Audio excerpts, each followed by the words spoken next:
曾经的青云剑宗，竟沦落到掌门亲自上阵，在乡野古道旁设摊招收弟子。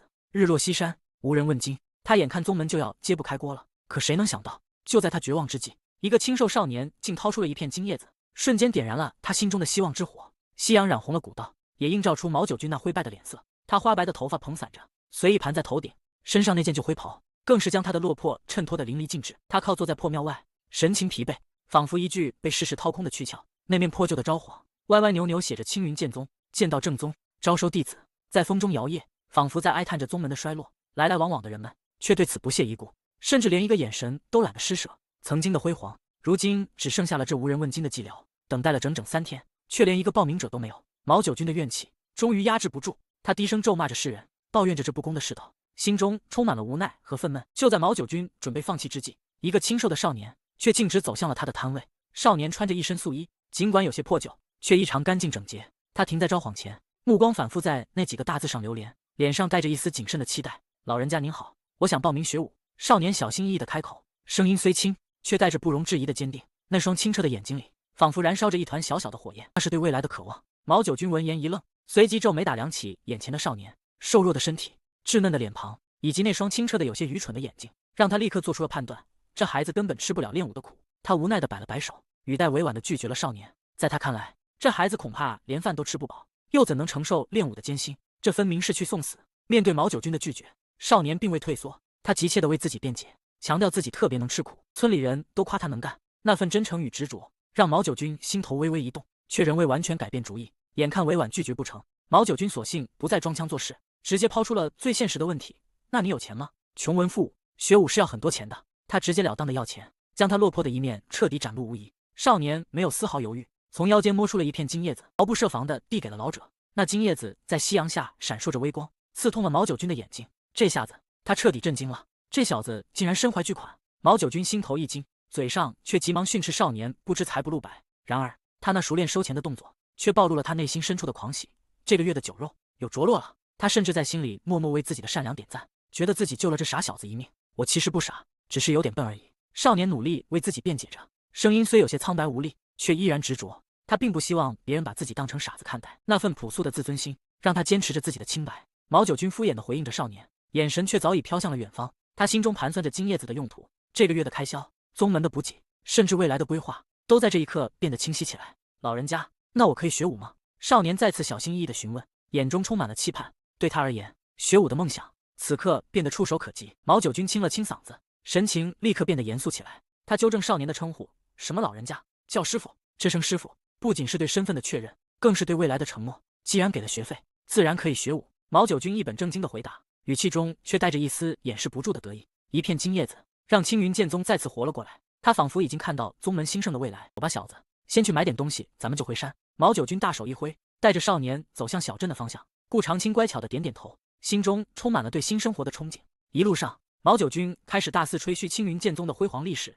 天不生我青云宗，剑道万古如长夜。他夸张地描述着宗门曾有剑仙，随手摘草便可斩灭日月星辰，那份自豪简直要冲破云霄啊！真的吗？世上真有神仙？少年听得目瞪口呆，双眼圆睁，对这闻所未闻的仙侠世界充满了无限的向往。他的脑海中仿佛已经浮现出剑仙挥手间斩灭星辰的恢宏景象。毛九军看着少年眼中清澈且愚蠢的崇拜，内心得到了极大的满足。他知道自己是在吹牛，但能哄骗住这个乡野少年，让他心生向往。这种感觉简直妙不可言。世上哪有什么仙？那不过是传说罢了。师傅，我叫顾长青，古道长青的长青。少年露出一个纯真的笑脸，将自己的名字清晰地告诉了师傅。此刻，一颗名为修仙的种子已然在他的心底生根发芽，等待着破土而出，冲向那遥远的青云之巅。夕阳西下，晚霞如火，山间小路上，一老一少并肩而行。然而，当顾长青踏入青云剑宗山门的那一刻，他整个人都呆住了。这宗门不是穷，简直是简陋到了极致。除了几间摇摇欲坠的茅舍，竟然什么都没有，让少年恍惚间感觉又回到了那个熟悉的乡野荒村。还莫等顾长青从震惊中回过神来，一个魁梧的青年便扛着锄头，兴冲冲地跑了过来。他满脸期待地问师傅：“这次坑了多少新弟子？”听到仅仅只收了一个弟子，毛九军没好气地踹了青年一脚，催促他赶紧过来帮忙搬东西，今晚要开荤了。魁梧青年立刻反应过来，忙不迭地点头称是。顾长青愣在原地，心中总觉得有哪里不对劲，似乎自己与这个地方格格不入。然而他最终还是选择了留下，因为在兰姨病逝的那一天，他就成了这世上无家可归的孤儿。毛九军带着顾长青来到院子里，既然收了人家的金叶子，自然要教点真本事。他让顾长青过来，要摸摸他的根骨，心中还想着这小子万一是个练武奇才呢。可片刻之后，毛九军的脸色却骤然变得难看到了极点。他瞪大了双眼，难以置信地质问顾长青是否知道自己的身体状况。少年顾长青的回答平静得让人心疼。他早就知道自己受伤，被人挖去一块骨头，成了天生绝脉，活不过18岁。提及过往，他眼底闪过一丝难以察觉的难过。挖骨绝脉，毛九军彻底震惊了。他无法想象，一个少年在遭遇如此变故后，竟然还能保持如此平静的心态。震惊之余，毛九军有些气急败坏地吼道：“这小都要死了，还学什么武功？”然而顾长青却愣了一下，好奇地反问：“难道快死了就不能学武了吗？”毛九军被这反问噎了一下，他没好气地表示：“重点根本不是这个，他想说的是，反正都要死了，学武有什么用？难道要带进棺材里吗？”顾长青的回答真诚而直接。他听阿牛哥说，学武可以强身健体，所以他想试试，万一身体强壮了，病就好了呢。他只是想活下去。毛九军却直言不讳地指出，这怎么可能会好？他质问顾长青，到底知不知道什么是天生绝脉？根本不是病，而是命。话未说完，毛九军就后悔了。他知道自己的语气有点伤人，根骨缺失，经脉逆乱，寿元大损，这简直就是个短命鬼的命格。挖骨之人简直是缺德到家。沉默片刻后，顾长青缓缓抬头，他认真地看着毛九军，声音平静却有力：“师傅，不管是病还是命，那我就应该等死或认命吗？”顾长青的话让毛九军心头一颤，竟有些无言以对。他不敢直视少年那双没有怨恨，只有坦然与真诚的眼睛。少年再次认真地问了一句，眼中带着一丝强烈的希冀：“我不想等死，我想努力活下去，可以吗？”他只想努力过，即便死去也不会有遗憾了。毛九军劝他不如开开心心享受最后的时光，因为学武会很辛苦。可顾长青却说自己不怕辛苦，他答应过兰姨会好好活下去。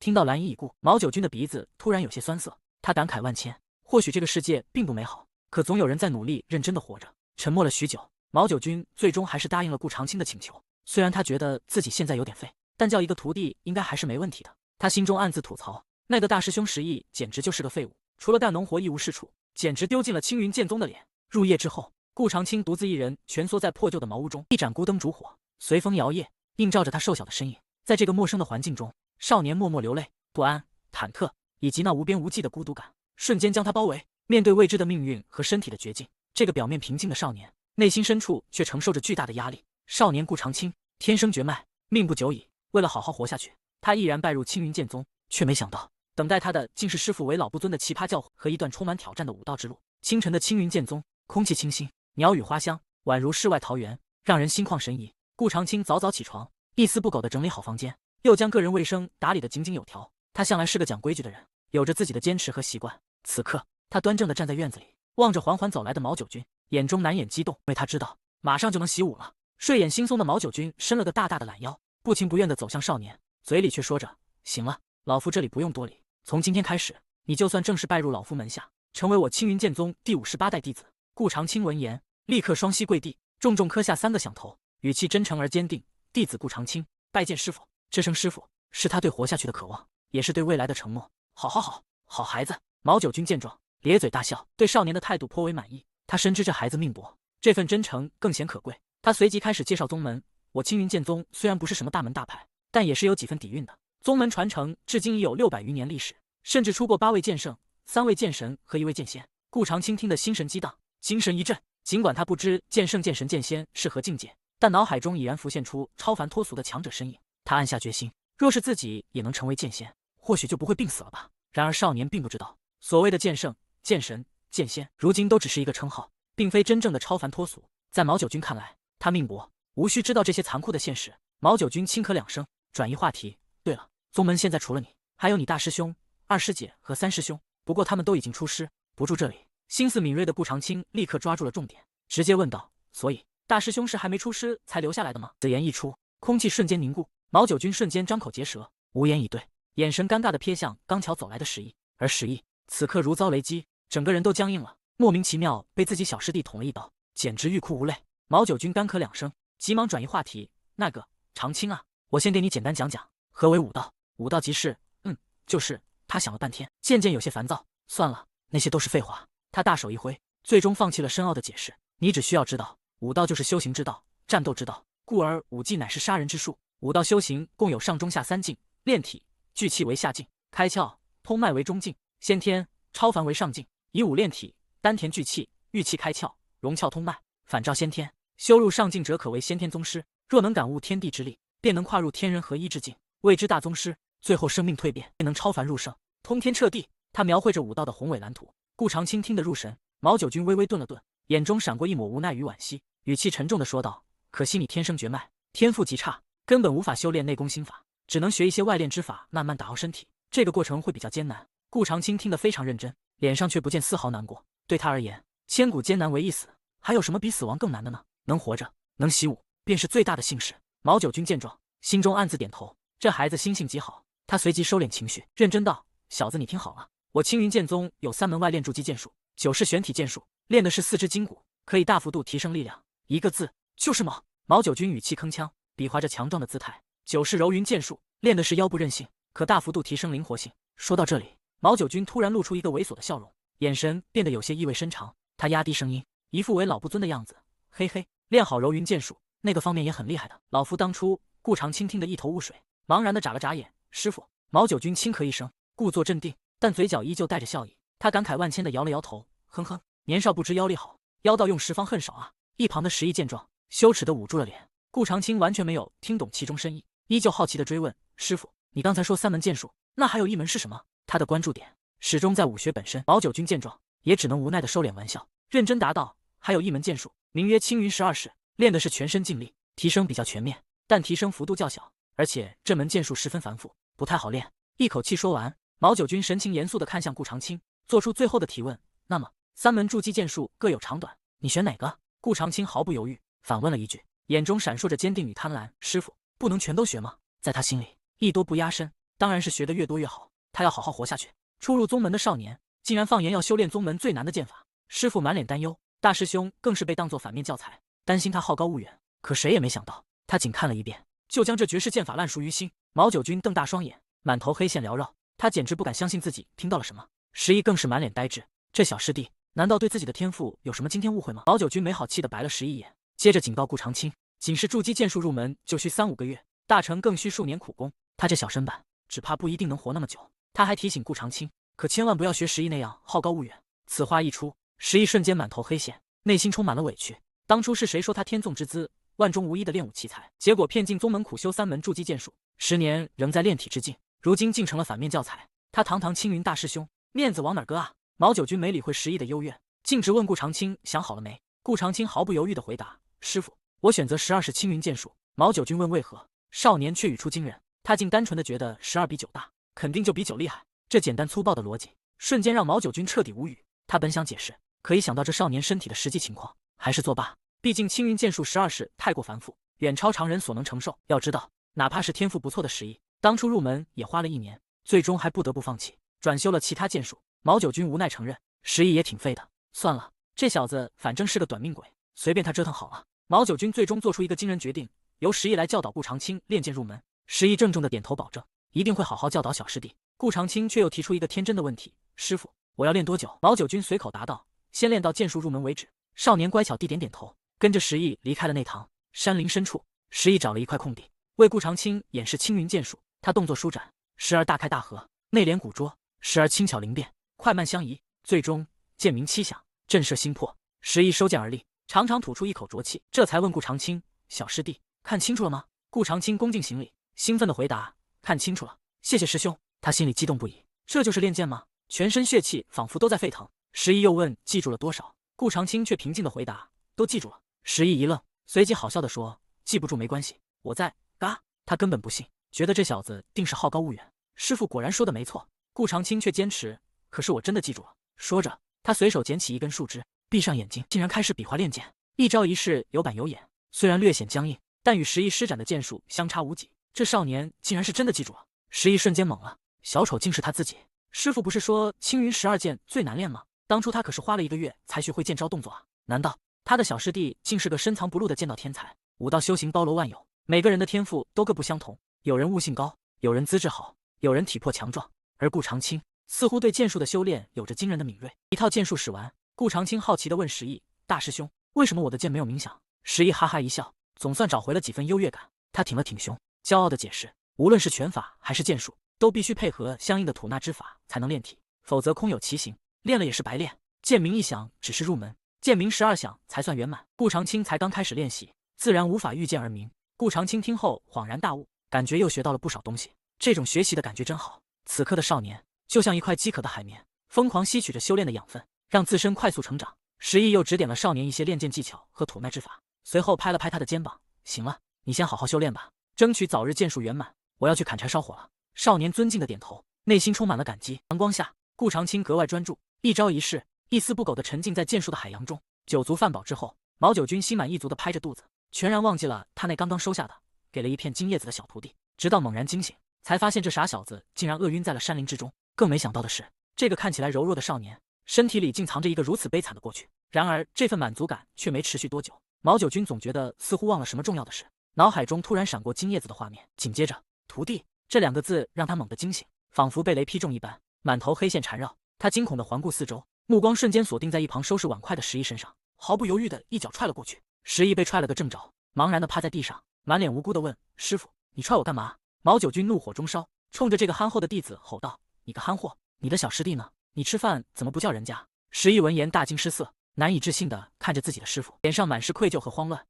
他也忘了，从砍柴到耕田，从洗衣到烧饭，石毅忙碌的简直比老黄牛还勤劳，以至于忙着就把自家那位刚入门的小师弟忘了个精光。毛九军也沉默了，毕竟他自己也忘了。没办法，2个人的2人世界过惯了，突然多出来一个人，他们都还不太习惯。毛九军骂骂咧咧的离开了，朝着山林深处走去，心底却止不住的担忧。终于，他在一处隐秘的林间空地找到了已经昏迷不醒的顾长青。少年疲惫的倒在地上，身旁还躺着那把不离身的铁剑。这傻小子该不会一直练剑练昏了吧？这个大笨蛋！毛九军口中虽然骂着，眼神却充满了焦急。骂归骂，毛九军还是小心翼翼地抱起了小徒弟。可是，在他抱起对方的一瞬间，整个人都愣住了。顾长青的身子竟轻得如同路边的草芥，卑微的让人心疼。毛九军语气低沉，带着一丝自责：“走吧，回家。”屋内的石毅莫名的心慌，他还是第一次见师傅如此沉重的神情。难道老头子真的生气了？这一刻，愧疚感像潮水般涌来，淹没了石毅。傍晚时分，夕阳的余晖渐渐消退，天地仿佛失去了色彩。简陋的屋子里，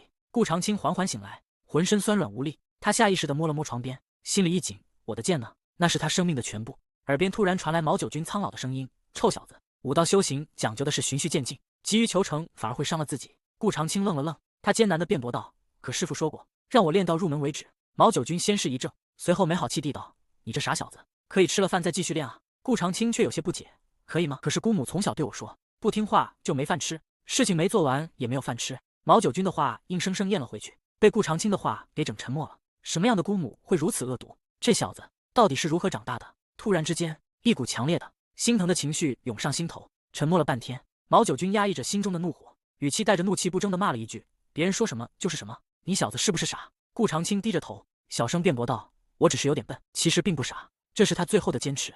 毛九军心中一软，摆了摆手：“算了，你先吃点东西恢复一下，明天再给你药浴。”说罢，他气呼呼地离开了。少年不知道师傅为何生气，但他却感受到了对方的关切，心里多了一丝久违的暖意。不一会儿，大师兄石毅端着热气腾腾的米粥进来，脸上满是愧疚之色。他将米粥轻轻放在床边，看着虚弱的小师弟，心中自责不已，都怪自己没有照顾好他。入夜之后，一道轻灵的身影如同鬼魅般越过山岭，悄无声息地没入毛九军的房间。黑衣女子褪下兜帽，露出一张绝美的面容，冷艳之中透着几分灵动。她正是青云剑宗的二师姐古静雪。古静雪躬身行礼：“弟子拜见师傅。”她还有另一个令人闻风丧胆的身份——镇武司3品秘尉，那是魏武王朝最强大的暴力机构，直属皇族管辖，手握实权，尊贵无比。古静雪直截了当地问道：“师傅急着叫弟子回来，所为何事？难道又没钱了？”毛九军被这句直白的疑问气得面红耳赤，恼羞成怒：“放屁！臭丫头，你什么意思？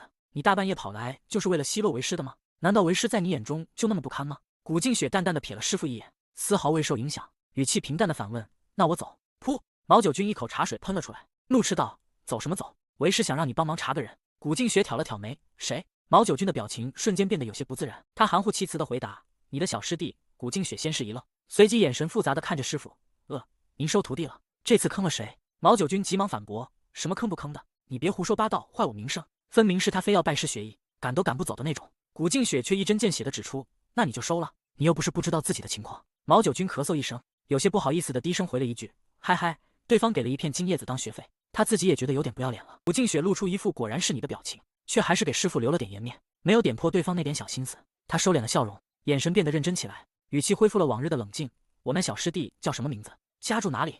毛九军闻言，神色也变得郑重。顾长青，古道长青的长青，今年16岁，流水村人士。一场关于新师弟的调查就此悄然展开。本以为身为青云剑宗大师姐的古静雪会是高冷清傲的存在，没想到他竟有个如此市侩的师傅。老家伙不仅坑了小师弟的保命钱，转头还恬不知耻地向他这个大弟子伸手要月钱。可谁能想到，这看似无赖的背后，竟隐藏着他对新入门小弟子的默默守护。只见他笑嘻嘻地搓着手指，竟是直接开口向古静雪讨要月钱。这番举动让古静雪气得差点没忍住一拳揍过去。毛九军振振有词，说什么吃饭喝酒勾栏听曲儿，甚至连小师弟的药浴都要花费，分明就是找借口想要钱。古静雪气得几乎要当场发作，最终却只憋出了2个字：你无耻。他猛地转身，愤怒之情溢于言表。话音未落，一粒金光闪闪的大金豆破空而来，带着劲风，赫然嵌入坚硬的梁柱之中。可见古静雪即便愤怒，也依然留了手。看着嵌入梁柱的金豆，毛九军却丝毫没有生气，反而乐呵呵地抠出金豆，熟练地揣入怀中，脸上尽是满足。夜幕降临，青山小镇的暗巷中，2道身影悄然出现，正是古静雪和他的3弟子叶千寻。叶千寻嘴里叼着草杆，漫不经心地调侃古静雪，问他是否又回去救济那个糟老头子，语气中带着一丝揶揄。古静雪没好气地瞪了叶千寻一眼，提醒他那是自己的师傅，不许胡言乱语。叶千寻却满不在乎地笑着点头，敷衍地说着师姐说是就是，玩世不恭的神态令人无奈。古静雪不再理会叶千寻的调侃，直接切入正题，告知他师傅让他们查一个人。听到要查人，叶千寻忍不住再次调侃师傅是公器私用，语气中带着对青云剑宗的疏离。古静雪清冷的目光扫过叶千寻，简短地问：那你帮不帮？这无声的压力让叶千寻不得不妥协。叶千寻无奈地立刻答应，有气无力地问道：要查谁？语气中充满了对古静雪的顺从。古静雪报出了要查之人的名字：顾长青，16岁左右，曾住在流水村，信息精准而详尽。叶千寻自信满满的点头，认为有如此详细的信息，应该很好查。随后他身影一闪，消失在黑夜之中。翌日晌午，阳光透过破损的屋顶，斑驳地洒在废弃的山神庙里。古静雪和叶千寻再次碰头，叶千寻随手将一本小册子递给古静雪，调侃着顾长青的悲惨身世，语气中带着一丝幸灾乐祸。古静雪接过册子，平静地告知叶千寻，这个倒霉小子就是他们新收的小师弟。什么小师弟？叶千寻瞬间目瞪口呆，嘴里叼着的草杆啪嗒一声掉落在地，震惊得无法言语。古静雪自顾自地翻阅着顾长青的信息，随着阅读，她清冷的目光渐渐变得冰冷，脸上附上了一层寒霜。霎时间，整个山神庙仿佛被一股无形的煞气笼罩，气氛骤然凝重。古静雪的怒火正在无声地蔓延。青山落水半浮云，夏日炎炎蝉始鸣。当顾长青醒来时，已是翌日晌午，精神状态明显好了许多。执意将顾长青带到院子里，毛九军早已等候多时。顾长青恭敬地拜见师傅，毛九军只是微微颔首，随后竟直接拽起顾长青，将他丢入一旁的浴桶之中。毛九军语气严肃地解释道：这是青云剑宗独门秘药浴，能固本培元，洗身炼体，助修行事半功倍。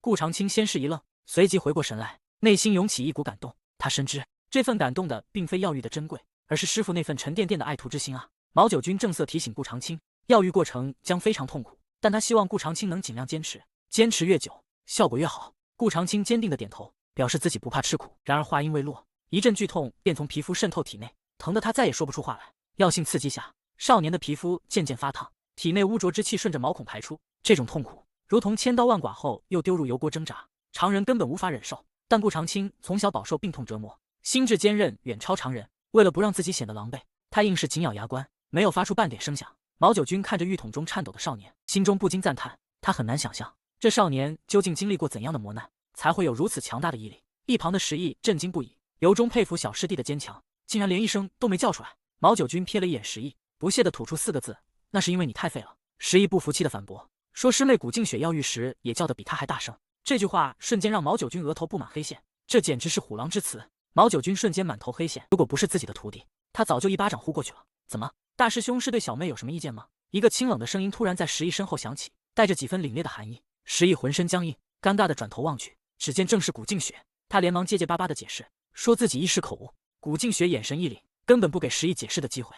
砰的一声，石毅直接被一脚踹飞出去，重重摔落在地。石毅的身影划过一道狼狈的弧线，最终重重摔落在地，发出一声惨叫。古静雪却面不改色，仿佛什么都没发生。一个天生绝脉的少年，被叛命不久矣，却在入门药浴中展现出惊人的毅力。他的表现让一向严苛的师傅和师兄师姐们彻底傻了眼。阿雪这么快就回来，难道有消息了？毛九军的低语打破了房间内的宁静。古静雪轻轻点头，确认道：是老三去查的。他的语气里带着一丝不确定，让人心头一紧。毛九军急切地追问：什么情况？接过册子，他迅速翻阅，眉头越皱越紧。小师弟来历没问题，但是算了，师傅自己看吧。古静雪欲言又止，最终选择让师傅自行判断。古静雪的目光最终落在了药狱中的少年身上，这就是他的小师弟顾长青吗？长相俊逸，眉清目秀，可那瘦弱的身躯和紧闭的双眼，分明透露出他天生绝脉、命不久矣的悲剧。再看一旁的大师兄石毅，揉着屁股，委屈不敢言。古静雪忍不住在心里嫌弃，真是个莽夫、混账！毛九军一声怒骂，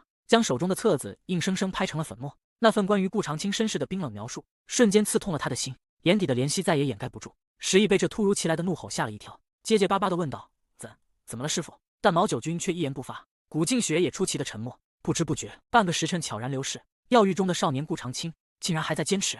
古静雪暗暗点头，这个小师弟的毅力远超常人，他自己也经历过药狱，那绝对是人生黑点，差点没挺过来。此刻顾长青能坚持到现在，的确难能可贵。石毅，你第一次药狱的时候坚持了多久？毛九军突然开口，语气里带着一丝恍惚，似乎想起了什么。石毅骄傲地挺了挺胸，回禀师傅，整整1个时辰。他天赋虽不如师妹们，但这份坚韧一直是他引以为傲的资本。狱筒内，顾长青早已沉浸在剧烈的痛苦中，身体早已达到极限，全凭意志在坚持。他牢记师傅的吩咐，坚持越久，药狱效果越好。能够让关心自己的人高兴，本身就是一件有意义的事。为了这份信念，他可以一直坚持下去，哪怕再痛苦也绝不放弃。正是这份不屈的心性，让仇恨无法侵蚀，痛苦无法磨灭。然而，忍痛的煎熬太难。少年突然想，如果能找点事情分散注意力，或许会轻松许多。想着想着，他的思绪飘向了练剑的场景。他似乎对剑道有着极为敏锐的感知。刹那间，一个模糊的身影在脑海中似虚似幻地演练着12式青云剑术。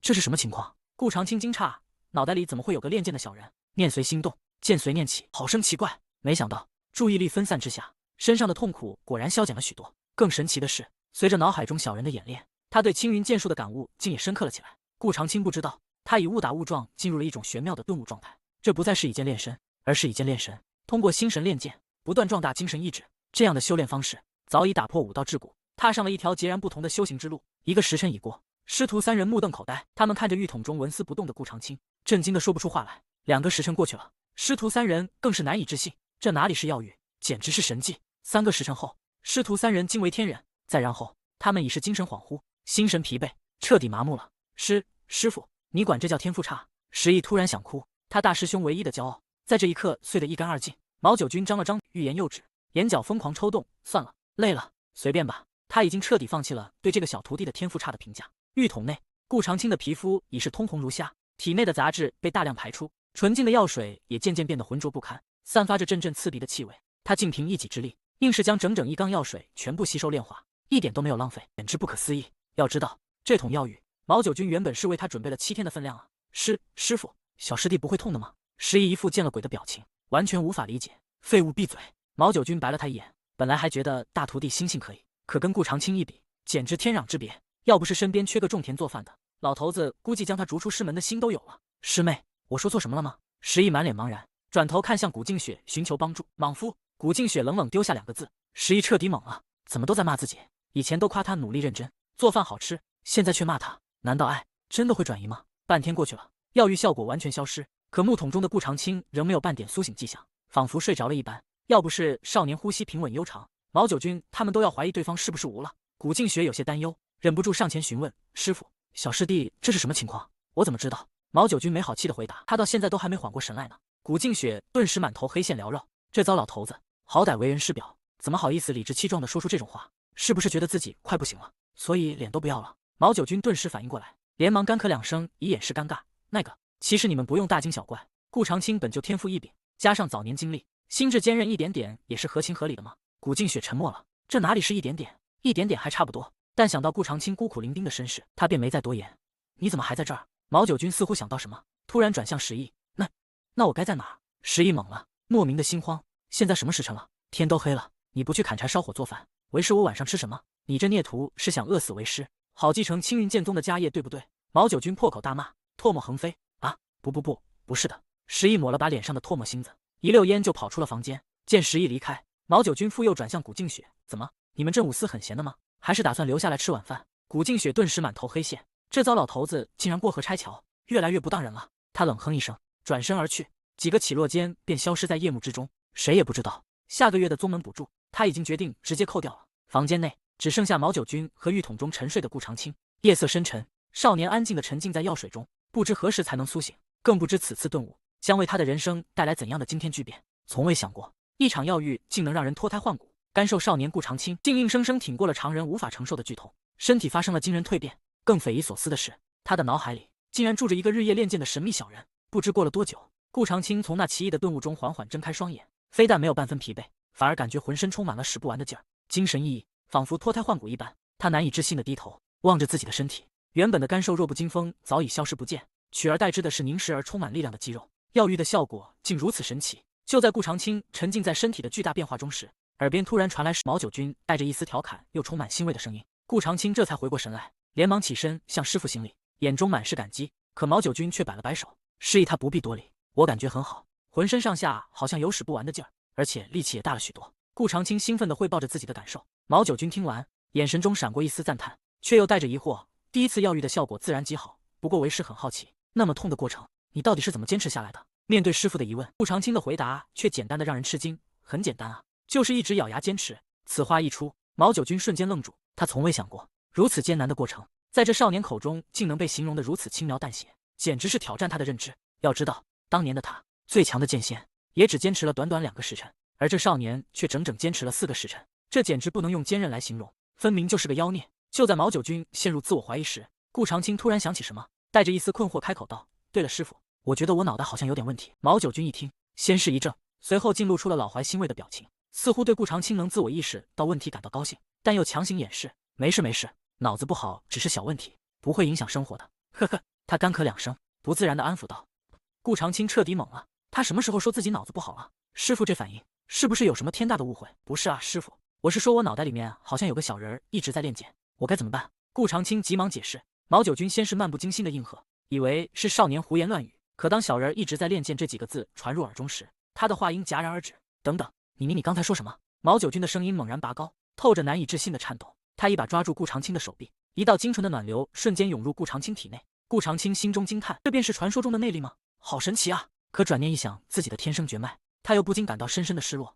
你的脑袋果然有问题。毛九军收回手臂，复杂而惋惜的目光落在顾长青身上，语气中带着一丝沉重。他深吸一口气，缓缓道出这世间的玄奇，有人生来天赋异禀，拥有不可思议的能力，而顾长青身上流淌着的正是万中无一的剑心通灵。剑心通灵可助他在剑道修行上事半功倍，这本是何等逆天的天赋。可偏偏顾长青却天生绝脉，无法修炼内功心法，纵使要欲洗精法髓，也无法改变这残酷的事实。炼体圆满又如何？终究无法与一道内力相比。练武不练功，到老一场空，这便是武道最为残酷的铁律。顾长青的根骨被挖，根基被断，他顾家人做的实在太绝了。师傅，剑心通灵有什么用吗？顾长青不解地问道。他只关心这个天赋能带给自己什么。毛九军耐心地解释，剑心通灵的确逆天，但却无法弥补他天生绝脉的缺陷。顾长青却只是笑着说，身体感觉好了许多，练武果然强身健体。毛九军眼角忍不住抽搐，面对这样心性纯粹的少年，他竟无言以对。随后毛九军神情骤然郑重，他告诫顾长青，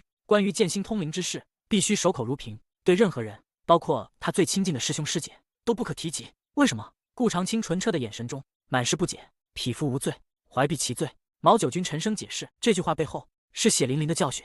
怀璧其罪什么意思？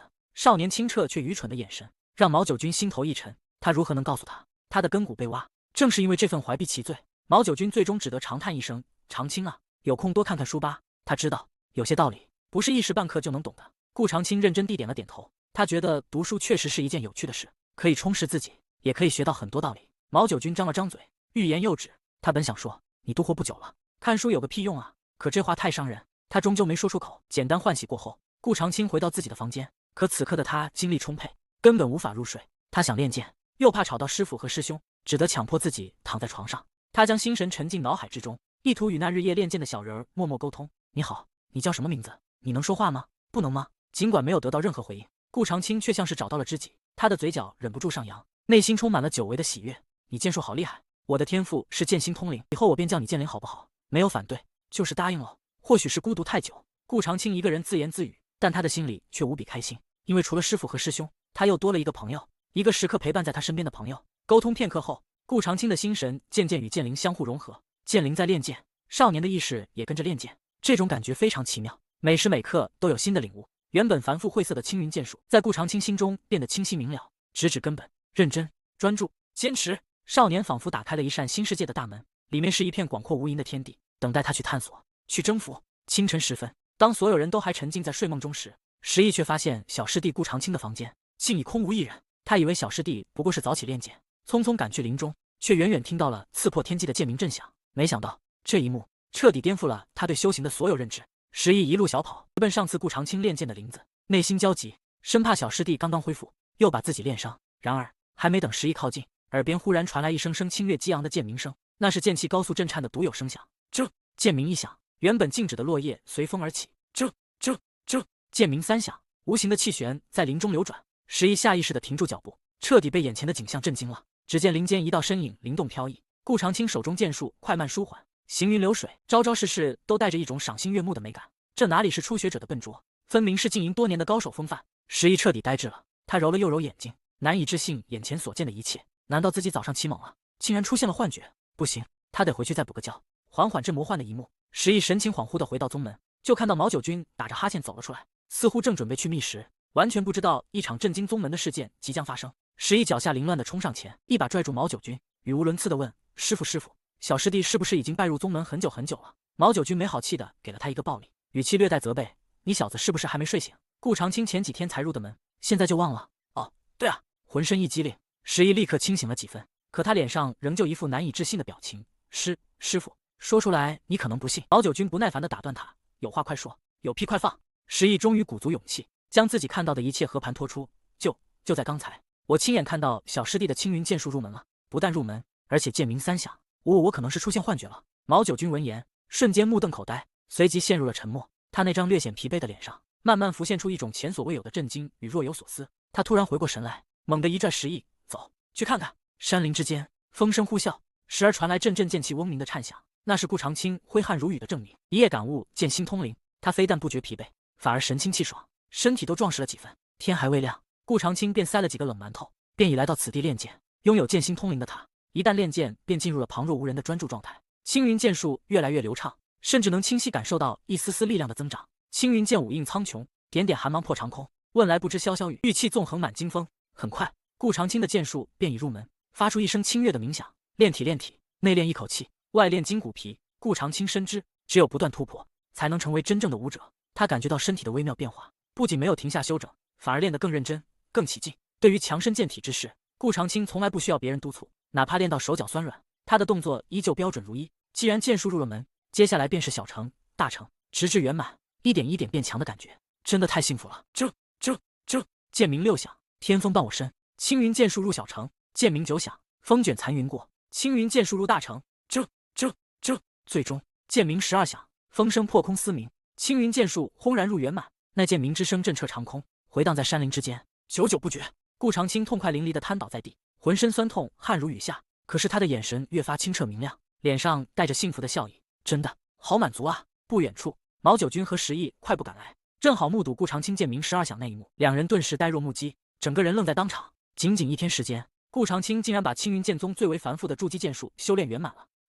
这到底是什么妖孽啊？就算有剑心通灵，也做不到如此神速吧？不对，不是一天，顶多半天而已。毛九军心头巨震，他捂着胸口，一副快要晕厥的模样，难以置信。震惊老夫10000年！快，谁来打醒我？毛九军猛地一巴掌扇在石毅脑袋上，后者疼得倒吸了口凉气。师傅，你干嘛打我？毛九军虚弱的摆了摆手，我就想知道疼不疼，是不是在做梦？青云剑宗金线绝世剑道奇才，仅用1日便青云剑术圆满，可他竟无法修行内功，命不久矣，让师傅气得直骂顾家祖宗18代。但这个短命鬼却要3剑齐修，师傅大师兄都慌了，这小子到底想做什么？毛九军捂着胸口，气得把顾家祖宗18代骂了个遍，简直要炸了顾家祖坟。一旁的大师兄石毅却委屈巴巴地捂着脑袋，看着自己的狗师傅。就在师徒二人情绪各异时，少年顾长青快步走来，恭敬地向师傅和师兄问好。如此礼貌的孩子，谁能想到他竟然脑子有点不太好使呢？毛九军看着他，却突然干咳2声，眼中带着一丝疑惑地打量着少年。这小子真的是顾长青吗？该不会被什么妖邪附身了吧？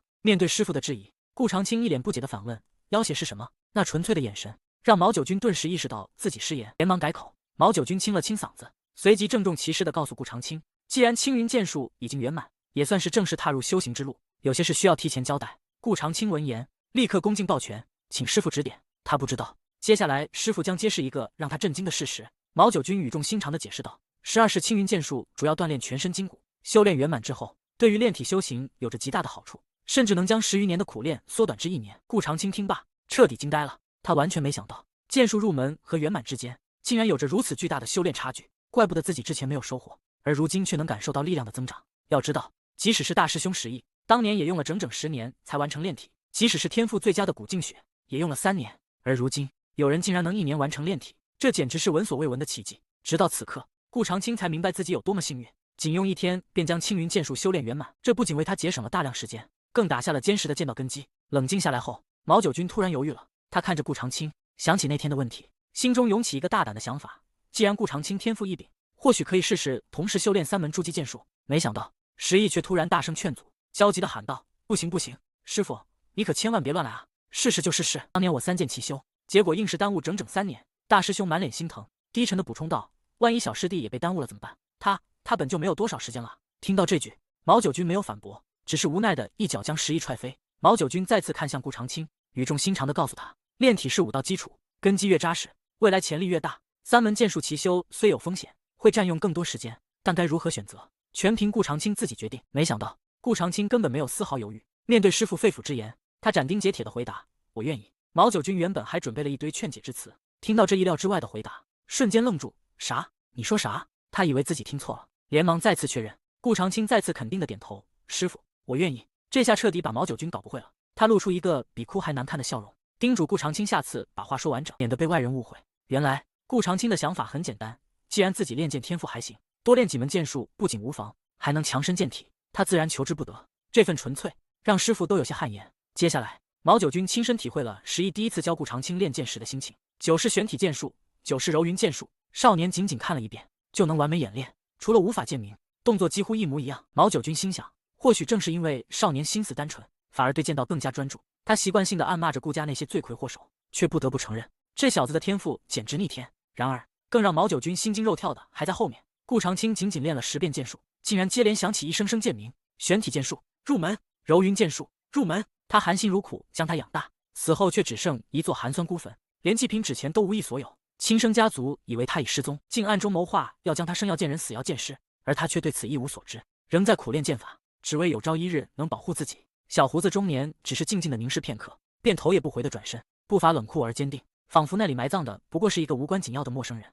然而，这不近人情的举动却在半日后化作一封密信，径直送入北地顾府，打破了顾府后院的平静。回禀夫人，南陵那边传来消息，木兰已死，长青少爷已经离开，目前不知所踪。老管家弓着身子，小心翼翼的禀告，生怕触怒榻上之人。顾夫人冷哼一声，高贵而冷艳的脸上闪过一丝不悦，字字带刺：“什么长青少爷？顾家只有一个少爷，那就是我儿子顾天芳。”老管家心头一颤，连忙低头应和，额上渗出冷汗，生怕一个不慎便招来夫人的怒火。顾夫人语气陡然转冷，眼中闪烁着狠厉的光芒，继续打听那个短命鬼的下落，然后把他带回顾家。生要见人，死要见尸，我不希望他的存在影响到芳儿的前程。一句生要见人，死要见尸，彻底暴露了顾夫人的残酷无情。老管家应声而退，后院又恢复了死一般的沉寂，仿佛刚才的一切从未发生过。顾府阴谋涌动之时，青山夕阳下，顾长青的身影在林间舞动，他丝毫不知自己已被盯上，只专注于手中的剑，将所有的悲苦与过往都化作剑刃上的寒光。他时而厚重沉稳，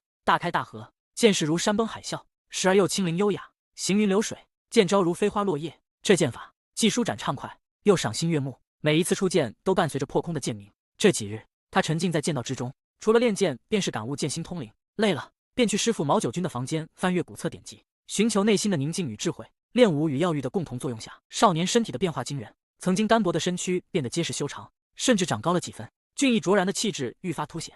唯有那双眼眸依然清澈如初。铮，剑鸣久响，伴随着剑尖噗的一声，深入木桩7分。玄体剑术已然圆满，每一次练剑，顾长青都能清晰感受到力量的增长，比青云12剑更直接、更迅猛。这入木7分的力量，寻常人需要1年苦修，而他顾长青却只用了短短数日。如此天赋，可谓惊世骇俗，无人能及。铮，又是一声清越的剑鸣，一剑分9光。柔云剑术也随之圆满，他感到身体的韧性大幅提升，出手的速度和反应都快了不少，连带着腰力也似乎更好了。尽管顾长青尚不知青云剑宗曾经的辉煌，但这3门筑基剑术的精妙，让他受益匪浅，蜕变为一个真正的强者。他甚至觉得自己能打10个、20个，甚至更多。傍晚时分，顾长青返回宗门，却发现师父不在，只有大师兄石毅准备了一桌子丰盛的饭菜。师父出远门了，让我们自己照顾自己。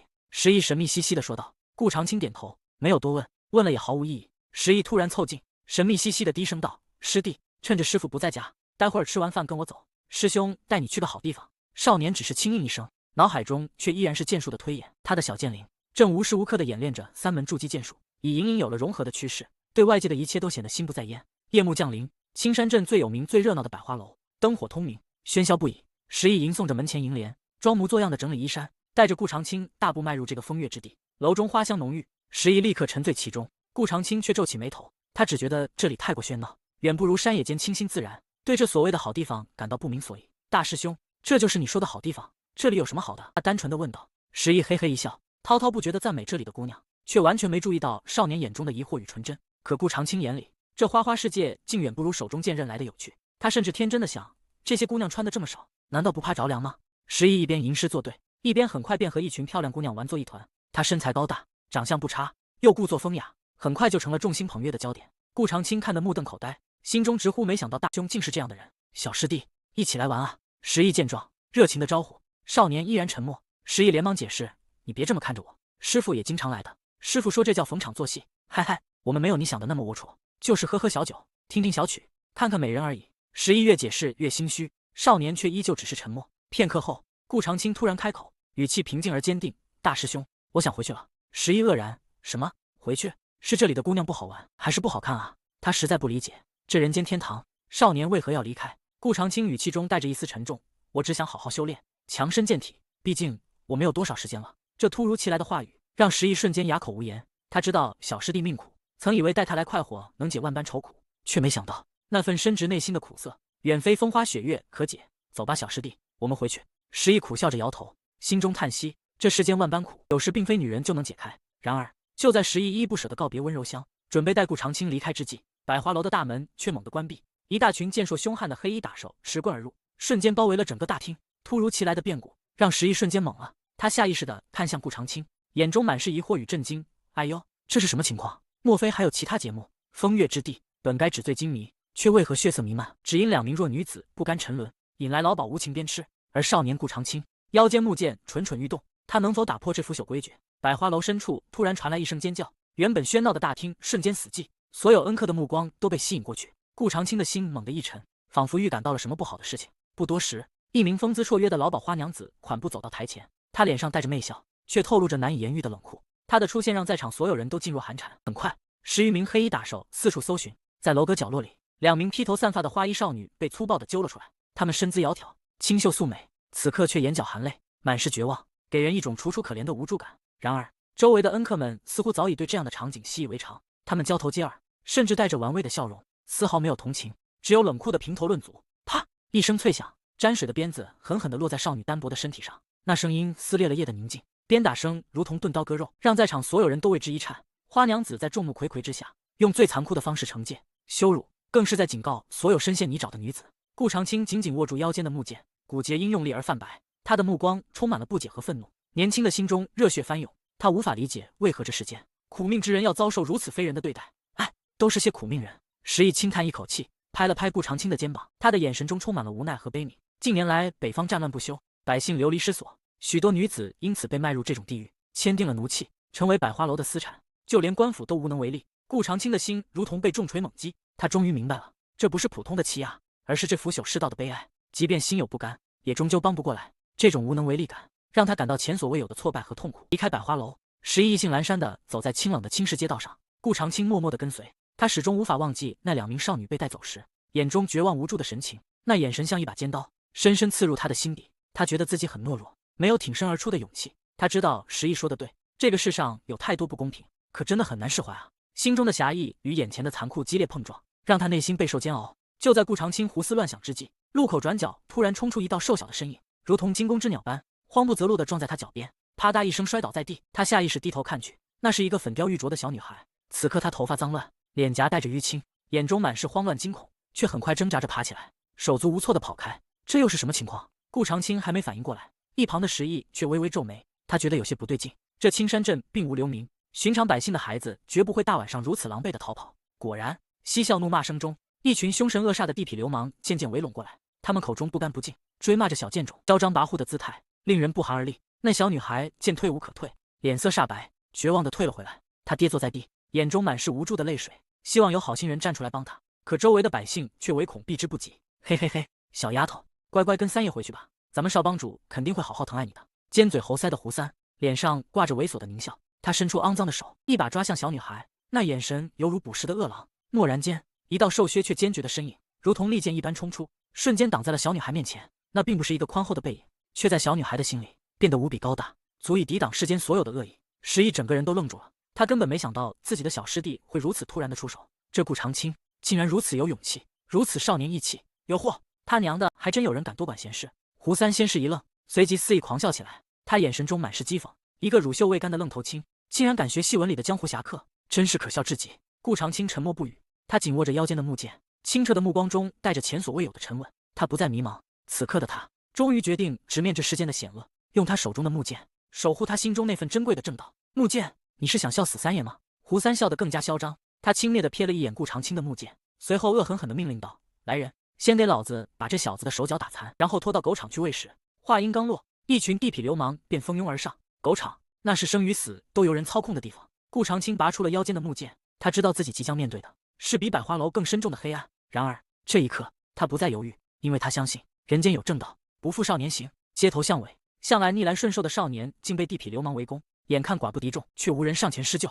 没想到他那向来不靠谱的师兄正慢悠悠地吃着馄饨，仿佛一切尽在掌握。然而所有人都低估了这位看似柔弱的少年，他即将绽放出足以震惊天地的锋芒。路边摊老板眉头紧锁，对石毅的冷漠感到疑惑，忍不住开口询问。没想到石毅却毫不在意地表示，区区地痞流氓根本不是他小师弟的对手，更将这场围攻视为顾长青磨砺武艺的绝佳机会。老板瞬间无语，只觉得石毅脸大有理，简直是世间奇闻。仅仅片刻，只听砰的一声，伴随着噼里啪啦的倒地声，10余个地痞流氓竟被少年顾长青尽数打翻，清一色捂着肚子痛苦哀嚎，狼狈不堪。少年手持木剑，胸口剧烈起伏，眼神中充满了迷茫与不可置信。他怎么也没想到，自己竟然能将这么多人打倒。曾经的他面对欺凌总是逆来顺受，打不还手，骂不还口，可如今他竟以一己之力让这群恶霸倒地不起。这种从不敢想象的强大让他内心震撼不已。难道这就是武者与普通人的真正差别吗？他感到一股前所未有的力量正在自己体内觉醒。地痞头目胡三爷终于从震惊中回过神来，眼中闪过一丝恼怒与忌惮。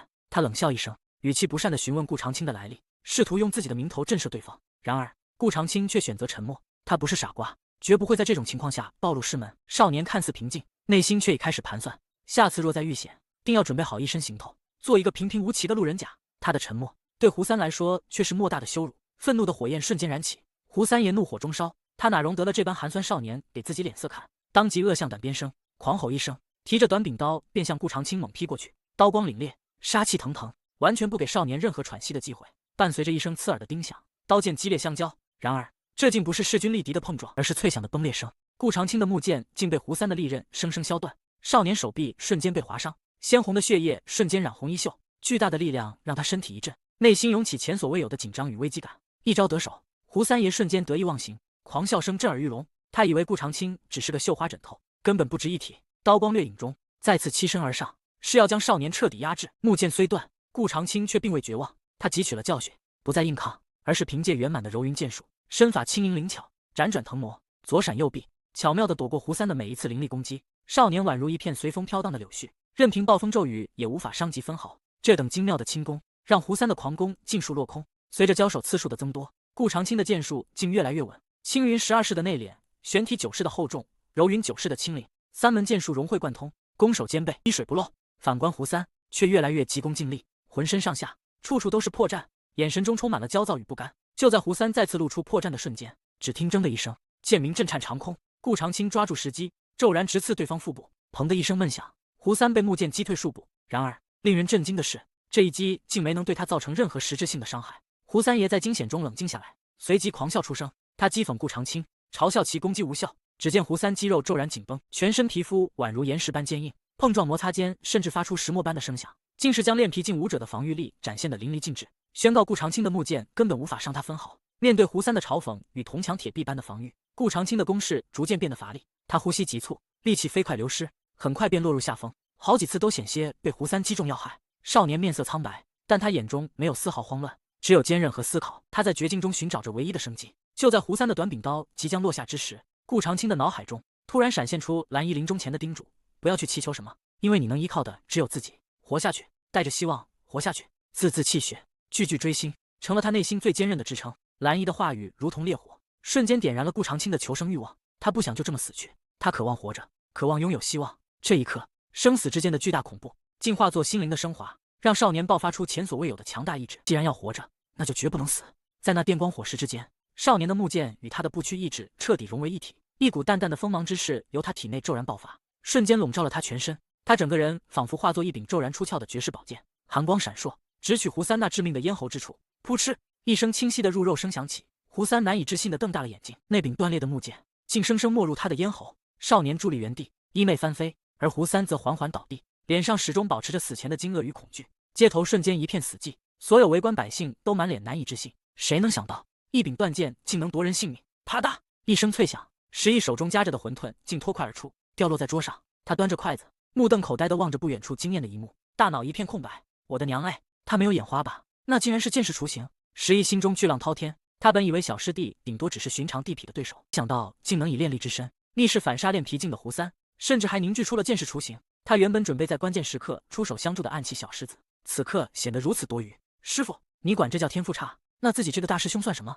石毅欲哭无泪，心头默默哀嚎。小师弟啊，你这样优秀的样子，会显得我这个大师兄很废啊！他的内心充满了羡慕、震撼，以及一丝丝对自己武道天赋的怀疑。这一刻，他甚至开始怀疑人生。少年顾长青的第一次杀戮，血泊中的地痞胡三，竟死得如此突然。围观百姓心生敬畏，唯独少年眼中只剩一片茫然。他本以为事情就此平息，却不知这只是江湖腥风血雨的开端。胡三的尸体横躺在街心，鲜血染红了青石板，那死不瞑目的双眼似乎还在控诉着这突如其来的结局。第一次杀人的感受远不如想象中那般解脱，生命消逝的沉重让他第一次感受到对生命的敬畏与不适。远处围观的百姓们眼中交织着敬畏与复杂。平日里作威作福的地痞流氓早已吓得连滚带爬，丢下同伴的尸体仓皇逃窜。就在顾长青心绪翻涌之际，大师兄石毅走上前，轻拍他的肩膀，语气沉稳地安抚道：“这就是残酷的江湖法则，不是你死，便是我亡。”顾长青的语气低沉，他知道杀人不对，更担心触犯魏武律法，却也明白当时的情况根本容不得他多想。石毅却满不在乎地告诉他：“一个人渣而已，杀了就杀了，江湖事江湖了，官府也管不着，除非是屠戮无辜百姓。”他更提到青云剑宗的背景，有镇武司的二师姐和三师兄，只要顾长青不作死，他们定能护他周全。顾长青轻轻点头，心中泛起一丝暖意。可下一秒，他又警惕地扫视四周，寻找着什么。大师兄，刚才那个小女孩呢？他低声问道。没想到石毅只是呵呵一笑，说那小家伙早就跑了。石毅见他皱眉，调侃他是否期待小女孩的感谢。顾长青却担忧他再次被抓，如此善良的心思让石毅不由怔住。石毅感叹小师弟心地善良，即使历经磨难，内心依旧光明。他宽慰道：“小丫头机灵得很，趁乱逃跑，不会轻易被抓到。”顾长青轻应一声，没有再多言，仿佛这份善意已融入心底，不再需要言语的表达。石毅又笑着调侃他当英雄的感觉如何，顾长青却有些愣住。他承认自己冲动，却从未想过当什么英雄好汉。他只希望世间有光明，能够照亮黑暗的角落。如果没有，他愿自己就是那一道光。后悔吗？石毅沉声问道。顾长青毫不犹豫地回答：“不后悔。”好。石毅重重拍了拍顾长青的肩膀，笑容灿烂。有些事情无法改变，问心无愧便好。顾长青将染血的半截木剑收回腰间，清澈的双眼多了一抹前所未有的坚定。深夜，官府衙门练房内，黑狼帮少帮主侯元杰一身锦衣华服，冷冷地看着木板上胡三的尸体。他阴柔的面容此刻却带着几分森冷。身为黑狼帮的少帮主，侯元杰已很久没有如此动怒了。他没想到在青山镇竟有人敢太岁头上动土，这分明是公然挑战黑狼帮的权威。吴老七，谁干的？他冷声质问。官府青衣衙头吴老七低眉顺眼的回答：“是一个16、17岁的少年，暂时不知姓名。”吴老七还补充说：“这少年是个生面孔，不像青山镇的人，兄弟们都问过了。”侯元杰观察着尸体，眉角微挑，一剑封喉，好凌厉的剑术。听说对方当时用的木剑，吴老七连忙点头，而且还是断了一截的木剑，普通的铁木剑，随处可寻。那小东西呢？侯元杰不耐烦地追问。吴老七回应：“对方没来报官，应该是藏起来了。”哼！侯元杰冷哼一声，表示不满。吴老七小心翼翼地询问他打算如何善后，毕竟江湖事，官府不愿趟这浑水。来人！侯元杰没有理会吴老七，径直招来一名属下。他冷酷地下令：“传令个堂口，3天之内找到此人。”他又补充：“要先调查对方的背景来历，不要轻举妄动。”属下抱拳应声退去。侯元杰目光闪烁，陷入沉思。敢在青山镇明目张胆地杀人，要么有实力，要么有势力。黑狼帮的壮大，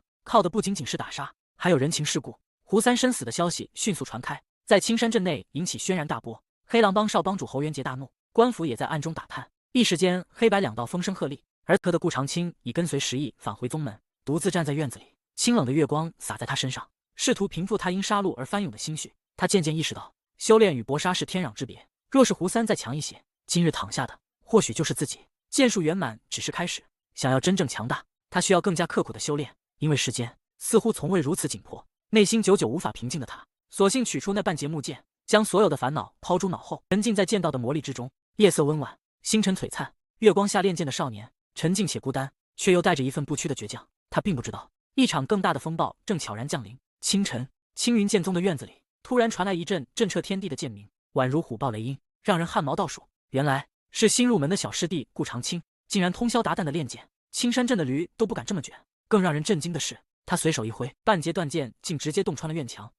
那竟是传说中的剑士雏形。剑光收敛，少年力竭，顾长青扑通一声跌坐在地，脸上写满了疲惫，却又难掩激动。而石毅呆滞的目光中突然涌现出了一抹狂喜与激动。石毅急忙上前扶起小师弟，满心关切地问道。而顾长青只是轻描淡写地表示，他不过是练了一晚上，手脚有点累。石毅顿时满头黑线缭绕，这何止是有点累，简直就是超负荷的修炼。他忍不住疑惑，小师弟究竟是如何凝聚剑势的？没想到顾长青却一脸茫然，对剑势这个词一无所知。石毅这才反应过来，小师弟入门尚浅，根本不明白这些武道玄理。于是石毅直白地问道，就是刚才你最后放出的那一剑，蕴含了锋锐之势，你是怎么做到的？顾长青却天真的回答，很简单啊，我把所有的力气集中在一起，然后用力把剑放出去就可以了。难道大师兄不会吗？石毅瞬间语塞，只觉被深深冒犯。他苦苦修炼10余年，却始终无法领悟剑势，而小师弟学剑不过3、5日便已达到这般境界，这让他情何以堪？人比人，气死人！然而石毅很快便振作起来，他开始反思自己的修行问题，并与顾长青相互讨论，印证自己的剑道。他发现自己一味追求剑走清零，反而本末倒置。原来适合自己的剑道才是正确的道路。顾长青将自己对剑道的感悟毫无保留地倾诉，宛如为石毅打开了一扇新世界的大门。石毅恍然大悟，大道至简，果然3人行必有我师。他甚至忍不住在心里吐槽师傅以前教的简直误人子弟。想到青云剑宗以剑修武，若无法领悟剑势，便无法修行高深剑法。石毅的青云铸剑诀也因此卡在第5层桎梏不前。可如今他似乎看到了突破的希望。小师弟，人有3急，我先去闭个关。石毅突然急匆匆地喊道。顾长青则一脸懵懂，不解大师兄这般急切，是去闭关还是去方便？顾长青没有多想，少年起身走向后厨，打算随便弄点吃的填饱肚子。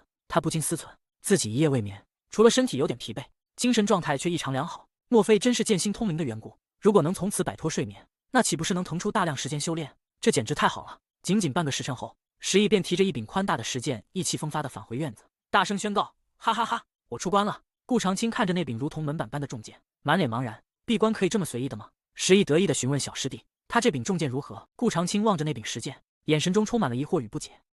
这也能叫剑？石毅很满意小师弟震惊的表情，他开始挥动那柄重剑，起初笨拙迟缓，动作别扭，但一炷香后，石毅的剑术越来越猛烈，体内气势也越来越磅礴，浑厚的内力汇聚丹田，宛如即将爆发的火山，强大的气劲在脚下流转，散落的碎石被卷起。蓦然间，石毅气势鼓荡，巨势爆发，凶猛的剑势朝着院墙方向重重落下，轰隆一声巨响，一剑横空，院墙骤然崩塌，激起漫天烟尘。顾长青愣愣地看着倒塌的院墙，心中久久难以平复。自己一剑只是在墙上破个洞，大师兄却将整面墙都弄没了。他暗自担心，师傅回来会不会责骂他们？石毅却浑然不觉，他发出了震耳欲聋的狂笑，哈哈哈哈！我凝剑势了，我终于凝聚自己的剑势了。看来我是绝世天才这件事藏不住了。就在石毅志得意满之时，耳边突然传来顾长青诚恳又担忧的声音：大师兄，你把院墙弄塌了，会不会被师傅责骂？于是两人不得不开始忙碌起来，修补院墙，清扫大院。石毅向顾长青道谢，而顾长青则表示不用客气。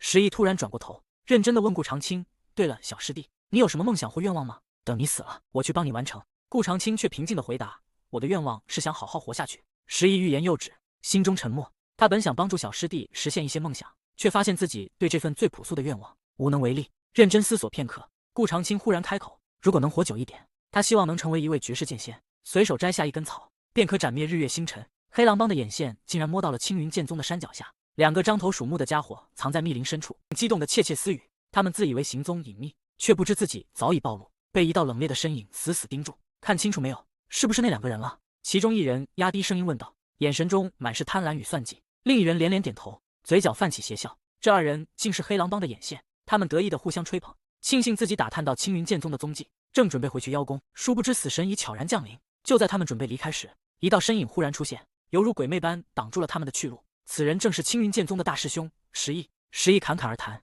语气中带着一丝轻蔑，显然根本没把这群黑狼帮的亡命之徒放在眼里。被石毅识破身份，王大强与二毛先是一愣，而后目露凶光，竟不发一言，同时取出匕首小刀，朝着石毅扑杀而去。这群亡命之徒果然一言不合就下死手，可他们万万没想到，眼前这个看上去老实巴交的泥腿子，竟是他们惹不起的存在。下一秒，石毅身形如鬼魅般闪过，只听咻的一声，一片落叶划过，2道血色珠帘瞬间绽放。王大强与二毛捂着咽喉，痛苦挣扎，难以置信地瞪着石毅。他们到死都想不明白，为何自己会招惹到这等以气欲尽、飞花摘叶的恐怖高手。片刻之后，二人便没了声息，死不瞑目。石毅随手处理完尸体，一切仿佛从未发生。他若无其事地返回院子，只留下一阵清风，吹散了弥漫的血腥之气。回到院子里，石毅却发现小师弟又不见了。他心中一声哀嚎，师傅刚出门，自己本想偷懒放松，没想到小师弟竟然如此勤奋。这小师弟简直是内卷之王。石毅彻底泪目了，感觉自己都快被逼疯了。他必须想办法给小师弟找点事做，否则等不到师傅回来，自己可能就要先崩溃了。此时，山林高处，顾长青正闭目持剑而立，默默感受着阳光的暖意。他发现，在不同环境下练剑，竟能带来截然不同的心境与感悟。无论是乱石林中的坚韧，小河边的悠长，还是山崖上的险峻孤傲，他都能从中汲取感悟，让剑道修行超越圆满至上。一连3日，白天练剑，晚上也练剑，累了就看书，困了就感悟剑心通明。顾长青渐渐发现自己竟然真的可以不用睡觉。于是乎，青云剑宗便出现了诡异的一幕：石毅在修炼，少年在练剑；石毅在劳作，少年在练剑；石毅在休息，少年还在练剑。小师弟，你真的不用休息吗？在如此高强度的修炼下，顾长青几乎每时每刻都在变强，可以说是突飞猛进。若非每日药浴的反哺，他的身体恐怕早就垮掉了。一日，顾长青一剑击出，砰的一声巨响，面前的山石竟应声崩碎。他自己都有些疑惑，难道这就炼力圆满了？通常百钧之力便是炼力圆满的瓶颈，可顾长青却清晰感觉到自己的力气远未达到极限。他没有多想，既然能提升，那就继续练。又过了3天，顾长青才没有了力量提升的感觉。他知道自己应该是炼力阶段圆满了。一测试，竟有足足500钧之重。得知顾长青的情况后，石毅这位大师兄再次沉默了。他仰望天空，心中只剩下一个念头：师傅他老人家到底收了一个什么妖孽啊？小师弟自己练剑，自己领悟剑士，自己突破极限，如此自力更生，那还要师傅做什么？石毅心中悲鸣，再这样下去，自己这个大师兄恐怕真的要失业了。与此同时，百花楼的风月阁内，黑狼帮少帮主侯元杰正喝着小酒，听着小曲儿，嘴角泛起一丝邪魅的笑意。不远处的墙角，一名花楼女子瑟瑟发抖，脸上写满了恐惧。就在侯元杰准备宣淫之际，外面突然传来敲门声。他目光阴冷，被人坏了雅兴。侯元杰的脸色瞬间沉了下来。和山拜见少帮主，上次那2人有消息了。一名精瘦冷酷的男子躬身而入，正是侯元杰的心腹何山。说。侯元杰简短命令，何山立刻汇报。那2个探子果然发现了青云剑宗的踪迹，并透露了他们是前年才搬到青山镇的穷宗门。青云剑宗竟然以宗门自居，他们什么来头？侯元杰眼中闪过一丝寒芒，对这个突然冒出来的宗门感到一丝好奇和警惕。何山详细汇报，青云剑宗只有1位掌门和2名弟子，掌门甚至还在镇外招摇撞骗，看上去根本不像高手，猛龙过江，还是扮猪吃虎。侯元杰皱眉沉思，心中警惕大作。他深知乱世之中，隐藏实力的宗门不在少数。何山建议派人试探，侯元杰却狡猾的摆手，决定先摸清对方底细。他猜测，这或许是一个落魄的宗门，若能得到其传承功法，黑狼帮的势力必将如虎添翼。侯元杰的野心正在不断膨胀，他知道，在这个乱世，宗门的兴衰只在一夜之间，而那些衰败宗门的底蕴，往往是他们崛起的最大机缘。天生绝脉的少年，只是自保杀人，竟被污蔑灭门。衙役上门捉拿，却不知他背后站着一位霸道护短的大师兄。大雾漫山，阴雨绵绵，顾长青正是踏入炼皮阶段的修行，这个境界能让武者肉身刀枪不入，水火不侵。然而想达到炼皮圆满，却难如登天。大多数武者宁愿舍弃磨练体魄，也要早日踏入聚气境。即便如此，顾长青依旧没有半点松懈，因为他天生绝脉，无法修炼宗门最强的剑道功法，只能靠着最笨拙的方式，一步步强大自己。小师弟，你都不用休息的吗？石毅满脸疲惫地问。我还不累。少年平静的回答，让石毅心中升起一丝敬佩。自己当初要是小师弟这么勤奋，现在怕是早就出师了吧？看着眼前勤奋的少年，石毅瞬间被点燃了斗志。就在石毅准备苦修之时，一群身穿官服的衙役竟大摇大摆地出现在青云剑宗的山门之外。官府衙役，石毅笑脸相迎，而顾长青则默默跟在他身后，心知他们是冲着自己杀人的事情而来。为首的衙役吴老七皮笑肉不笑地拱了拱手，阁下当街杀人，触犯我魏武律法，跟我们走一趟吧。石毅立刻上前阻拦，官爷是不是搞错了？江湖是江湖了，我小师弟的事情应该麻烦不到官府大老爷吧？吴老七阴恻恻地笑了，他带来的消息瞬间让石毅和顾长青如遭雷击。胡三家眷拼死要为胡三一家讨还公道，说你们不但杀了胡三，还将他一家7口全部给杀了。什么？石毅面色巨变，顾长青更是愣在原地，显然没想到会发生这种灭绝人性的事情。胡三死有余辜，但灭门惨案分明是黑狼帮栽赃嫁祸的毒辣手段，连自己属下都不放过，当真狠毒。吴老七话中有话，一副有恃无恐的样子。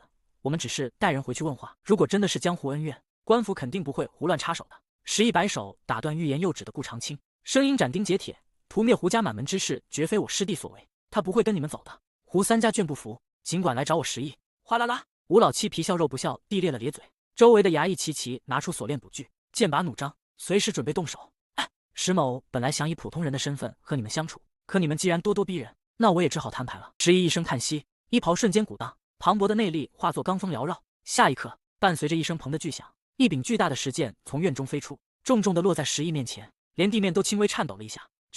这是以七御剑，举重若轻。吴老七和众衙役吓得缩了缩脖子，他们知道眼前这个其貌不扬的男子竟是一位聚气境强者。石毅拍了拍吓得双腿发软的吴老七的肩膀，冷声警告：回去告诉那个什么黑狼帮白狼帮，有什么道我都接着，但是他们敢玩阴的，小心自己的脑袋。滚！石毅一声怒喝，吴老七等衙役如蒙大赦，连忙灰溜溜的离开。看着几人走远，石毅转头安抚顾长青：小师弟不用担心，只要有为兄在，没有人能够伤害得了你。顾长青点了点头，心里暖意流淌，但他仍想不明白胡三的家人为何会死。这个世界很复杂，很多事情少年都想不明白。他只知道自己练剑学武从来都不是为了好勇斗狠快意恩仇，自己只是想要强身健体，好好活下去而已。看到小师弟如此淡然，石毅也服了，这样的师弟根本不需要安慰。但他看着那远去的衙役，眼神却变得凌厉起来。这黑狼帮是该去灭一灭了。黑狼帮狗场，恶犬撕咬，血洒满地，而无人听见暗房里女子凄厉的哀嚎。侯元杰衣衫不整地走出，嘴角挂着满足的邪笑，身后只剩赤身少女冰冷的尸体倒在血泊中。原来这所有的一切都只是他窥探青云剑宗神秘传承的冰山一角。那高呼大喊、热火朝天的狗场，竟成了绝望的掩护。在无人能及的暗房深处，少女的凄厉哀嚎与惨叫被残酷的吞噬。片刻之后，房门紧闭，静如死寂，只留下赤身裸体的少女，浑身伤痕累累，倒在血泊之中，早已没了声息。几名属下悄无声息地进入房间，麻木的神情仿佛早已习惯，熟练地处理着血迹，包裹着冰冷的尸体。没有人知道这已是暗房中的第几个受害者。此时，大厅内焦急等待许久的吴老七终于等来了衣衫不整的侯元杰。他谄媚地迎上前去，却丝毫不敢提及暗房里发生的一切。侯元杰冷声质问：那事情办得如何一句，却字字都透着危险与不容置疑的掌控欲。吴老七小心翼翼地回禀：大师兄石毅聚气境的实力，让他们这些小喽啰根本无从下手。他本以为侯少会就此作罢，没想到侯元杰的面色骤然一变。聚气境武者，在一个小小青山镇竟藏着如此高手，但他眉宇间并未流露丝毫畏惧，因为他侯元杰背景更硬，实力更强，一句打退堂鼓。侯元杰语气带着讥讽，显然早已看穿了吴老七的心思。吴老七连忙搬出费大人的话：江湖是江湖了，妄图撇清关系，却不知侯元杰已将怒火转移到了那个老狐狸身上。侯元杰笑着笑着，语气却骤然转冷。他痛斥费玉养不熟的白眼狼，怒火中烧，而吴老七更是吓得冷汗直流，根本不敢接话。吴老七深知官府与帮派间的关系如同豢养的恶犬，给脸才是面子，不给脸，帮派就什么都不是。但侯元杰的这笔账早已牢牢记在了心头。最终，侯元杰看似大度地放过了费玉，让吴老七转告此事到此为止。吴老七如释重负，连忙躬身退下。殊不知，这只是侯元杰更深层谋划的开始。吴老七刚走，侯元杰便唤来何山，语气冰冷地下达命令：明日送10名调教好的女奴去清风寨，邀其大当家吃饭。待属下离开，侯元杰阴沉的面容瞬间消退，取而代之的是更加邪恶的笑容。原来刚才的怒意竟是装出来的。他对青云剑宗的贪婪，反而因石毅的实力而更加坚定。此时，青山衙门官属别院的暖房内，年过半百的费玉正抱着美姬打情骂俏，奢靡的生活与外界的血腥形成鲜明对比。当属下汇报侯元杰的回复时，费玉轻蔑一笑：那句那个坏种还不算太蠢，尽显官场老狐狸的傲慢与精明。美姬担忧会得罪黑狼帮，费玉却毫不在意。他深知帮派只是粗鄙莽夫，根本不敢与官府翻脸。这份底气是权力带来的绝对自信。他放下美姬，意味深长地道出其中缘由，不愿为区区胡三得罪聚气境武者，更不愿为侯元杰的野心替他火中取栗。新的县令即将上任，他要保全的只有自己。一句老爷英明道尽了官场的曲意奉承。费玉再次搂过美人，暖房里又回荡起打情骂俏的声音，仿佛一切血腥与阴谋都与他无关。夜幕降临，清冷星光下，少年顾长青仍在院子里不知疲惫地练剑。他的身形瘦削却坚定，剑光在夜色中画出道道残影，孤独却执着。一天的修炼让他的剑术力量又精进了几分。这种时刻进步的感觉，让他心潮澎湃，无比踏实。直到翌日清晨，10亿急匆匆地闯入院子，带来的竟是让顾长青忐忑不安的不幸消息。少年顾长青心头一震，脱口而出：“难道师父去世了？”这大胆的猜测，差点让10亿一口老血喷出来。10亿慌忙否认，心累至极。他无奈解释：“真正的不幸是宗门没钱了。”没想到顾长青竟毫不在意，那一句平静的“哦”，让10亿几乎抓狂。他堂堂大师兄，难道连一个小师弟都说服不了？10亿声嘶力竭地质问顾长青：“难道不怕吃不上饭吗？”少年却一语道破玄机：“那我们为什么要去百花楼那样的地方？”一句话让10亿瞬间心虚，他干咳几声掩饰尴尬，内心却直呼：“小师弟还小，不懂男人的正常开销。”10亿苦口婆心地劝说顾长青，如今已是练体武者，不但要养活自己，还要养活宗门。少年顾长青彻底懵了，拜师前可没人告诉他还要养活宗门啊！10亿趁热打铁，将捉刀人、黑榜任务描述的天花乱坠，行侠仗义，除恶扬善，还能赚钱，仿佛看到了宗门振兴的希望。可少年对行侠仗义丝毫不感兴趣，一句大师兄为什么不去，差点让10亿哑口无言。10亿编造着洗衣做饭、砍柴种地的借口，却被顾长青一句这些我也可以的彻底堵死。他心好累，这小子还能不能好好聊天了？经过一番动之以情、晓之以理，10亿终于成功说服顾长青走出宗门。然而他还没来得及松口气，少年竟半路折返。待顾长青再次走出房间，10亿彻底傻眼。少年竟一身黑衣黑袍，头上兜帽遮掩，脸上还戴着一张粗糙的木质面具，完全没有了平时的模样。他脑海中瞬间蹦出2个字：专业。青山一停站，向来是三教九流的汇聚之地，却来了一位格格不入的黑袍人。他只想默默接取任务，却没想到刚踏入大厅，就被小厮指认为外族细作，瞬间陷入围困。更令人震惊的是，他随手拿出的令牌，竟让一众官差立刻噤若寒蝉，态度大变。刚一踏入一停站大厅，顾长青就被那股混杂着汗臭、酒气、血腥气的刺鼻味道给呛得微微皱眉。他这才明白，江湖的真实面貌绝非书本上那般风雅。他一身格格不入的神秘打扮，果然引起了厅内无数道探视的目光。这些眼神里充满了好奇、警惕，甚至还有一丝敌意，仿佛他是闯入狼群的羔羊。很快，他便适应了这股驳杂的气息，因为他知道自己来此的目的并非享乐，而是历练。他径直走向大厅左侧，那里是江湖人梦寐以求的黑榜任务墙。黑榜前3甲的赫赫凶名跃然纸上，童贯霄、李杰、冯三气，竟无一例外都是先天境高手。顾长青心中一凛，大师兄难道对自己的实力有什么误会？这分明是送死而非接榜。然而，当他目光下移，看向黑榜末尾那些名字时，却再次陷入沉默。鬼刀彭越、黑拳赵飞、花二郎蒋潇，最弱的都是炼脏圆满，随时可能踏入聚气境的实力，根本不是他现在能够应对的。即便如此，少年心中的念头从未动摇。他谨记大师兄的教诲，读万卷书不如行万里路，苦修1年不如江湖1日。这黑榜任务不仅仅是为了钱，更是为了磨砺心境。虽然也有其他雇佣保镖、远行护卫的任务，甚至黑狼帮的招揽，但他毅然决定接取黑榜任务，因为他不想被人束缚，只想自由自在的在江湖中闯荡。顾长青正思索如何寻找黑榜上的人物线索时，一声尖锐的叫喊突然打破了大厅的喧嚣：“是他，就是他！”一名小厮指着顾长青，脸上写满了惊恐与兴奋。紧接着，小厮带着一群衙役将顾长青团团围住，他扯着嗓子大喊：“诸位官爷，这家伙一身黑衣，戴着面具，一看就不是什么好人，肯定是外族细作，抓他！抓他！”为首的牙头黑伢子虽然是炼金入门的武者，负责维护一庭战秩序，但此刻也有些懵了。他从未见过如此明目张胆挑衅官府的细作，这身打扮分明是生怕别人不多看几眼。他警惕地喝问：“阁下是何人？”顾长青却不愿自报身份，只平静地回应：“我是来接黑榜任务的。”接任务？那你为何穿成这副样子？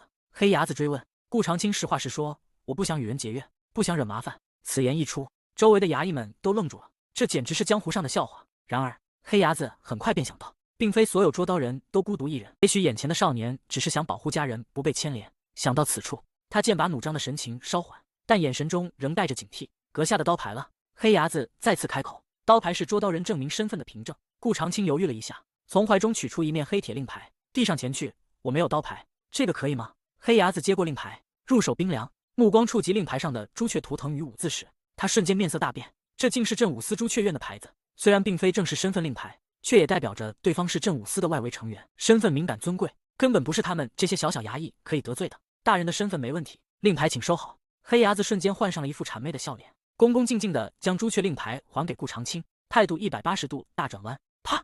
黑伢子反手给了那多嘴的小厮一个暴力，没好气地斥责道：“以后遇到事情别叽叽喳喳的，要是冲撞了贵人，打断你的狗腿！”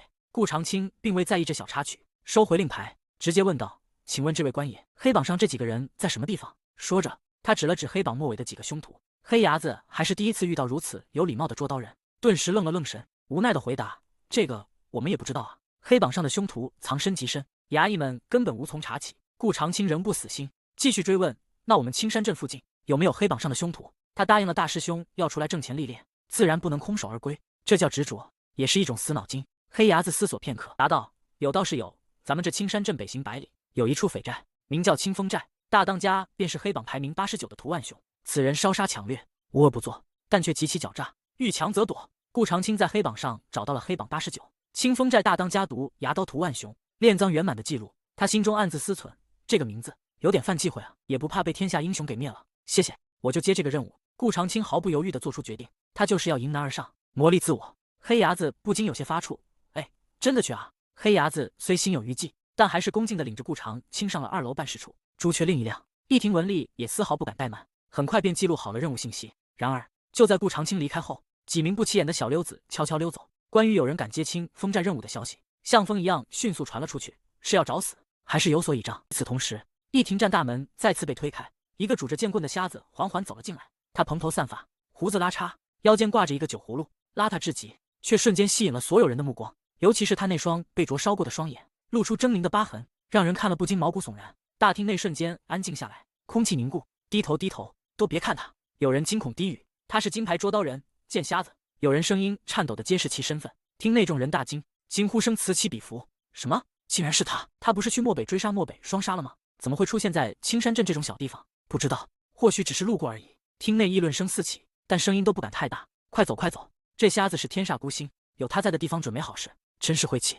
伴随着这些惊恐的低语，原本拥挤的大厅瞬间清冷了不少，人群如潮水般退散。剑瞎子仿佛没有听到周围的议论和恐慌，自顾自地摸索着上了2楼。随后，他将2颗血淋淋的人头砰的一声丢到了一庭文丽的桌上。漠北双煞，黑榜32，剑瞎子声音沙哑，惜字如金。验货，给钱。那语气中不带一丝情感，却透露出强大的压迫力。一庭文丽吓得浑身一颤，不敢怠慢，连忙接过人头验明正身。片刻之后，剑瞎子随手又接了个任务，拿钱，转身如一道鬼魅般离开了一庭站。黑狼帮少帮主侯元杰权势滔天，却对清风寨的麻烦不屑一顾。在他眼中，这不过是些蝼蚁之争，甚至还在暗中谋划着更大的交易。可他万万没想到，他口中的蝼蚁竟会成为搅动江湖风云的关键变数。黑狼帮外事堂中，何山恭敬地禀报，清风寨那边有了动静，竟然有人接下了任务，要找清风寨的麻烦。侯元杰只是轻描淡写地挥了挥手，一副全然不在意的模样，似乎根本没把这些跳梁小丑放在眼里。每年都有无数不知死活的人去挑衅清风寨，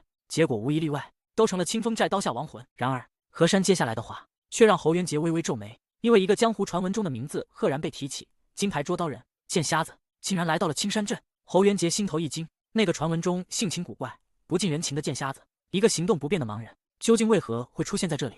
他的到来是否会打破青山镇的平静？他嗤笑一声，不以为然地认为，一个瞎子能有多大危害？即便实力再强，面对帮派围攻，终究也难逃乱刀砍死的命运。区区一个金牌捉刀人，又能掀起多大的风浪？他话锋一转，语气中带着一丝邪恶的期待，询问那些为清风寨准备的女奴是否都已妥当，字里行间透露出对人命的漠视和冷酷。何山躬身领命，承诺一切都已准备就绪，定会让清风寨的涂万雄满意。这一交易无疑是黑狼帮巩固势力、威慑江湖的又一步棋。2个时辰后，青山北行100里开外，少年顾长青孤身一人蹲坐在山道边，默默啃着手中的干粮。他迷失了方向，前方的2条岔路让他进退两难。他礼貌地向路人打听清风寨的消息，却没想到所有人都仓皇而逃，甚至还回头骂骂咧咧，这让少年顾长青感到万分委屈，心中更是困惑不解。就在少年苦恼之际，一个拄着长棍摸索前行的身影出现在山道尽头，竟然是一位盲人。这让顾长青刚刚燃起的希望瞬间熄灭，内心不由得失落万分。尽管希望落空，但善良的顾长青还是主动提醒这位大叔小心前方的乱石，生怕他被绊倒。这份纯真与体贴，温暖了彼此相遇的瞬间。大叔一声称呼，让剑瞎子愣在了原地。他下意识地摸了摸自己胡子拉碴的脸颊，心中涌起一股莫名的情绪。难道岁月真的在他身上留下了如此深刻的痕迹？顾长青以为剑瞎子是害怕乱石，竟然主动上前，徒手将山道上的碎石清理干净。这孩子心地善良的让人有些心疼，却也因此悄然拉近了2人之间的距离。呵呵，嘿嘿嘿！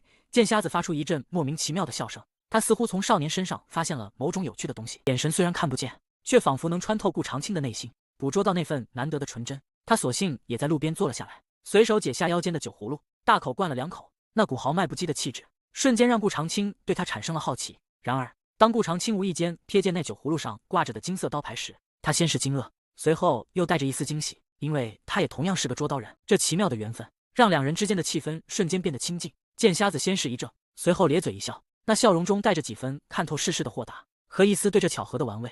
他或许早已预料到这次相遇绝非偶然。剑瞎子突然靠近，鼻子用力的在顾长青身上嗅了嗅，这突如其来的举动让顾长青吓得缩了缩身子，内心一片胡思乱想。莫非这位盲眼大叔有什么奇怪的癖好？你小子应该是练剑的武者吧？剑瞎子语出惊人，即使双眼看不见，他的语气却异常笃定，仿佛看穿了顾长青的底细。这份敏锐让少年感到不可思议。顾长青惊讶万分，不由自主的在对方面前晃了晃手，想要确认眼前的人真的是盲人吗？他心中充满了好奇，究竟是何种能力能让一个瞎子如此断言？见瞎子眼神飘忽，似乎陷入了久远的回忆。他低声述说着练剑之人身上特有的味道，那是一种坚毅、自律、勇敢无畏的精神气息，宁折不弯的傲骨。顾长青若有所思地点了点头，虽然对剑瞎子的话似懂非懂，但心中却隐隐泛起波澜。他练剑不过是为了强身健体，对于坚毅自律这些虚无缥缈的东西，他这个只有2年寿命的少年似乎还没来得及去理解。剑瞎子看着顾长青不解的表情，神情僵硬，而后自嘲一笑，似乎觉得自己在对牛弹琴。他选择了沉默，这份沉默中包含着对少年未来的担忧，以及一丝不易察觉的惋惜。顾长青将手中的干粮分了一半给剑瞎子，自己也津津有味地吃了起来。他天真的询问剑瞎子的名字，这份单纯的善意让剑瞎子心中一暖。我没名字，别人都喜欢叫我爱喝酒的剑瞎子。剑瞎子灌了一口酒，声音带着一丝沙哑，似乎在刻意回避着什么。他顿了顿，语气变得严肃，再次审视起顾长青。顾小子，你刚才说你也是捉刀人，可是你身上并没有捉刀人那股味儿，你来这里做什么？他直言不讳地指出顾长青与众不同，语气中带着一丝疑惑和不解。顾长青一脸坦然的回应，他接了黑榜任务，要去清风寨缉拿涂万雄。听到这个名字，剑瞎子不由怔了怔，一个练力阶段的少年竟敢去挑战炼脏圆满的亡命之徒，这无疑是飞蛾扑火，打得过就打，打不过就跑。少年顾长青说的云淡风轻，却道出了他最朴素的生存法则：惜命。这份坦诚和清醒让剑瞎子有些错愕，竟无言以对。剑瞎子被顾长青的回答彻底惊住了，他没想到这个少年竟然如此狡猾且务实。他嘴角勾起一抹无奈的笑，眼前的少年简直让他大开眼界。顾小子，喝酒吗？剑瞎子将手中的酒葫芦丢给顾长青，邀请他品尝。他或许是想用这烈酒探一探少年的胆量，也或许只是单纯的觉得这个少年很有意思。顾长青接过酒葫芦，没有矫情，试探性的喝了一口，然而这口酒却让他瞬间变了脸色，剧烈的呛咳声仿佛要将他的肺都咳出来，一张脸长得通红，一股前所未有的暖流在顾长青体内涌动，全身燥热难耐，仿佛心里有一团火焰在熊熊燃烧。这酒简直是烈火，他感觉浑身充满了力量，急需宣泄。顾长青脑袋昏沉，却下意识地抽出腰间的木剑，开始挥舞起来。他需要将这股压抑的情绪和内心阴郁的感受通过剑术尽情释放。死亡的阴影正一点点吞噬着他的纯真。孤独时，他思念家人；悲伤时，他选择沉默。这世间并非他想象中那般美好，残酷的现实正一点点吞噬着他的纯真。他挥舞的不仅仅是剑，更是他对抗命运的挣扎。或许是酒精的作用，平时行云流水的剑术，此刻在他手中变得断断续续，却又带着一丝超脱凡俗的意境，如羚羊挂角，无迹可寻。这份意外的升华让一旁的剑瞎子心神俱震。啪！一声清脆的响动，剑瞎子手中的剑棍竟然脱手而落。他脸上露出一抹难以置信的表情，双眼虽然紧闭，却仿佛看到了某种惊天动地的异象，心头巨浪滔天。他只是个刚入门的少年，却在短短数日内将3门高深剑术融会贯通。更令人瞠目结舌的是，他竟然在饮酒练剑中顿悟，剑术直达出神入化之境。而此刻，他身旁的盲眼老者和暗处的大师兄都被他这逆天悟性彻底震傻了。山道边，林荫之下，黑色身影随剑而起，他挥洒肆意，飘忽灵动，每一招一式都意境超然。顾长青一边豪饮烈酒，一边沉浸在剑招之中，声声剑鸣震荡耳膜，仿佛平地惊雷般震撼人心。这般奇景，若非亲眼所见，虽是盲眼，定会惊掉路人的下巴。而旁观的剑瞎子虽然看不到，却能清晰感知到顾长青剑术的精妙与变化。他那早已枯寂的心湖，此刻竟掀起了滔天巨浪。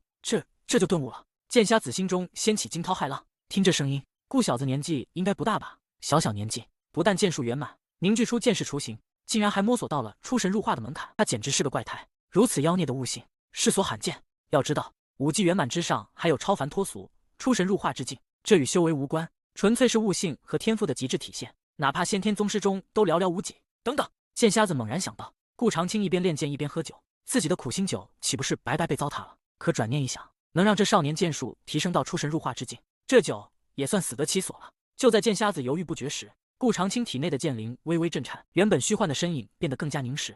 更奇妙的是，剑灵身上竟然多了3道浅浅的剑痕，代表他已凝聚出3种剑势。随着滋滋的声音，顾长青的身体鼓荡，皮肤表面生出一层薄薄的隔阂，全身肌肉变得更为紧密，一股前所未有的力量充盈全身。心灵符志，一道道信息瞬间涌入他的脑海。青云剑术，出神入化，剑势入门；玄体剑术，出神入化，剑势入门；柔云剑术，出神入化，剑势入门；炼体境，炼皮入门，力重600钧。他能清晰感知自身修行状态，力量暴增100钧。卧槽，小师弟这就炼皮入门了！不远处的茂林中，一道身影惊呼一声，竟从树上掉了下来。石一感觉自己整个人都麻了，而且还是外焦里嫩那种，满打满算，这小师弟昨天才开始练皮吧？这才多久，竟然就入门了？多少有些不讲道理啊！当年石一自己练皮入门，可是足足用了1个月，天天被师傅操练，不敢有丝毫懈怠。相比之下，算了，没法比，根本没法比。师傅说的没错，自己就是个废物。呜呜，好想哭！这一刻，大师兄石一的道心彻底崩溃，直接破大防了。对了，小师弟怎么和那个倒霉瞎子混在一起？太晦气了！剑瞎子天煞孤星的名头可不是白叫的，小师弟会不会被他连累？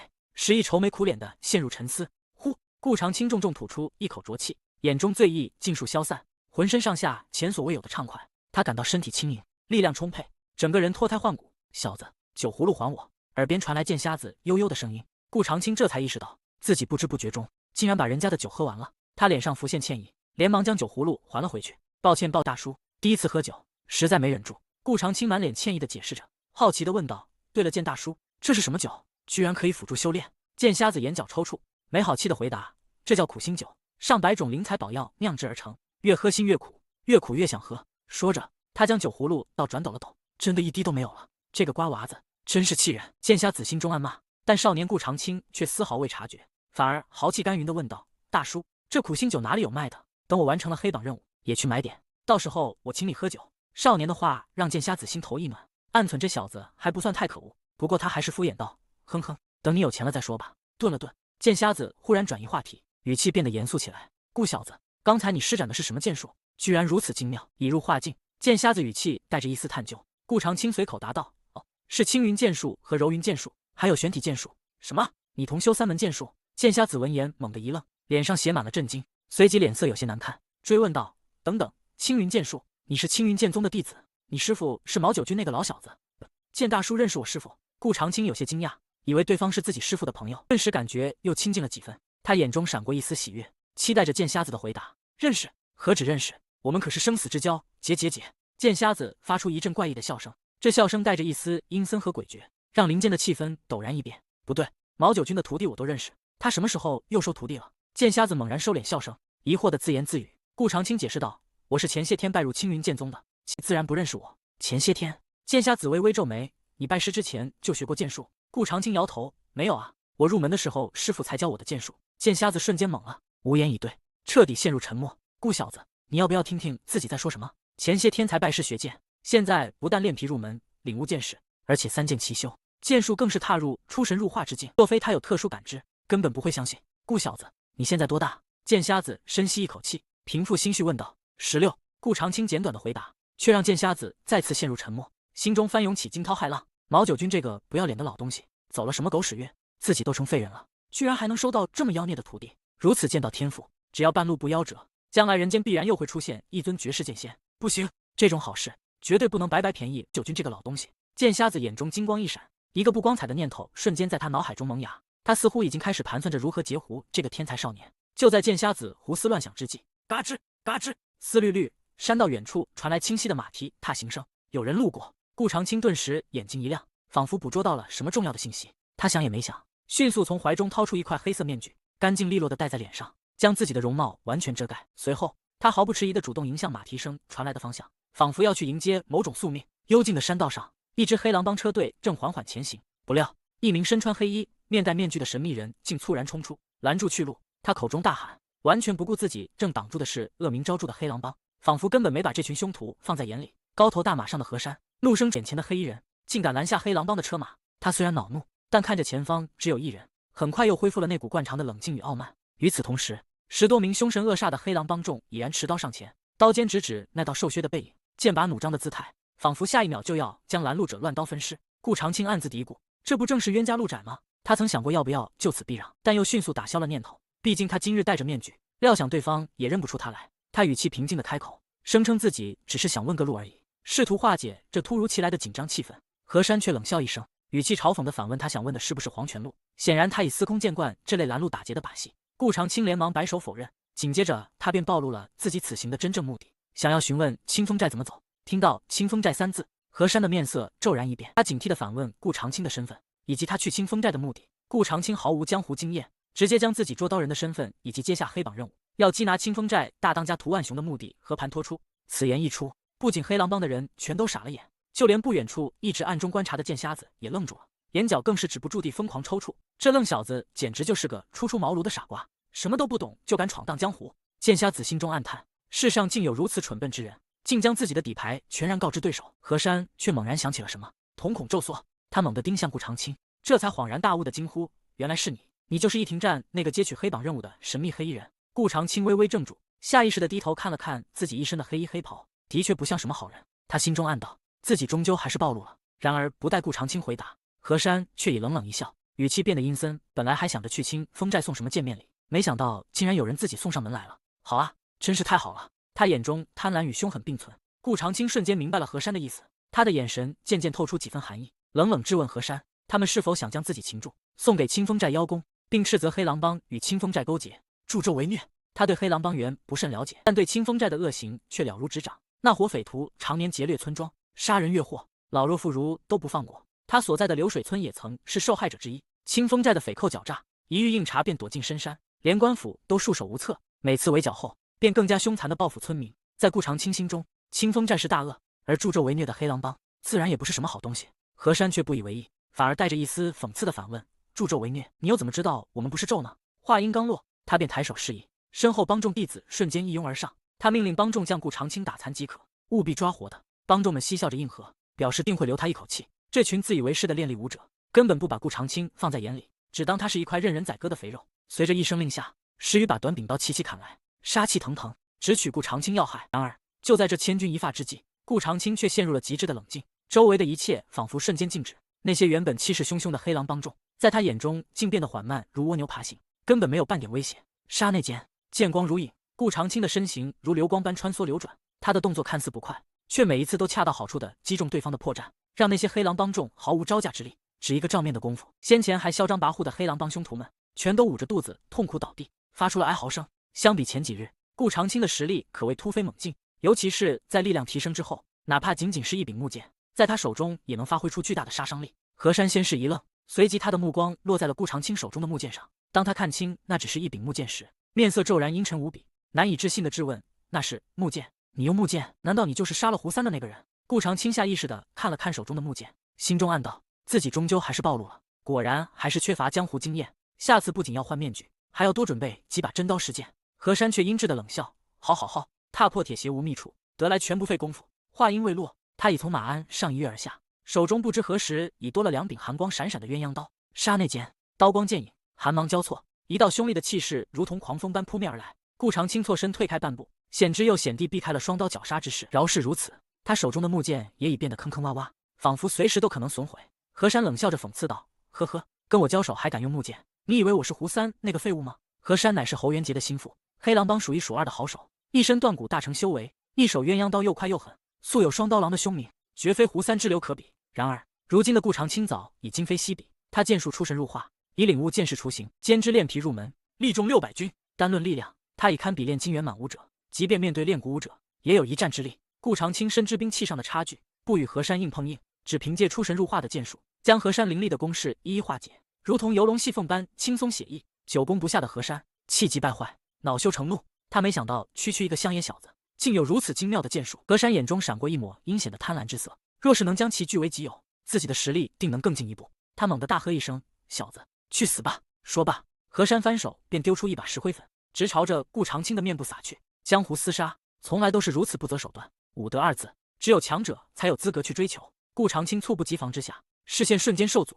吱啦一声，他手臂和肩部被刀刃划伤，同时双眼变得异常干似火辣。不远处的剑瞎子眉头紧锁，心中暗骂这小子完全没有江湖经验，正准备动手相救。然而就在这时，激烈的打斗声却突然消失，整个世界仿佛瞬间安静下来，只剩下风吹过树林的沙沙声。扑通一声，何山手中的双刀掉落在地，他捂着喉咙，双膝无力地跪倒在地，一股股鲜血从他指缝间溢出，生命的气息正迅速消散，直到失去意识的那一刻，何山都无法理解自己是如何死的。他涣散的眼瞳中只剩下浓浓的恐惧与不甘。什么？黑狼帮数一数二的高手何山，竟然被一个少年一剑封喉，当场毙命。刚才还嚣张跋扈的帮众，瞬间被这突如其来的死亡吓得目瞪口呆，脸上的恐惧与震惊简直无法用言语形容。然而角落里，一位名叫剑瞎子的神秘老者，那只看似失明的眼眸却闪烁着异样的金光。他缓缓放下了抬起的手，嘴角勾勒出一抹玩味的笑容，心中暗叹这少年剑法的惊艳与决绝。这少年临危不乱，以伤换命，只为直取敌人咽喉。这一剑锐不可当，却也在他胸前留下了一道触目惊心的刀伤，鲜血瞬间染红了衣襟，但他却像毫无察觉般，依旧冷峻而立。如此果断的性格，如此决然的杀念，再加上恐怖的战斗直觉，即便江湖经验尚浅，他却总能在生死关头做出最准确的选择。连剑瞎子都忍不住暗暗点头，这个少年不简单。山哥死了！惊恐的叫喊声划破寂静，黑狼帮众哪里还顾得上报仇，一个个丢下狠话，便要狼狈逃窜。他们要将消息带回帮众，让少帮主亲自出手，是要将这个少年碎尸万段。然而眼见这些人要逃走，顾长青微微一愣，随即脑海中瞬间闪过一个念头：若是放任他们离开，自己的身份必然暴露，那大师兄和师门又该如何自处？不能让他们活着离开。这个念头如电光石火般闪过，顾长青顾不得胸前伤势，提剑便追上前去。他要斩草除根，绝不能连累师门。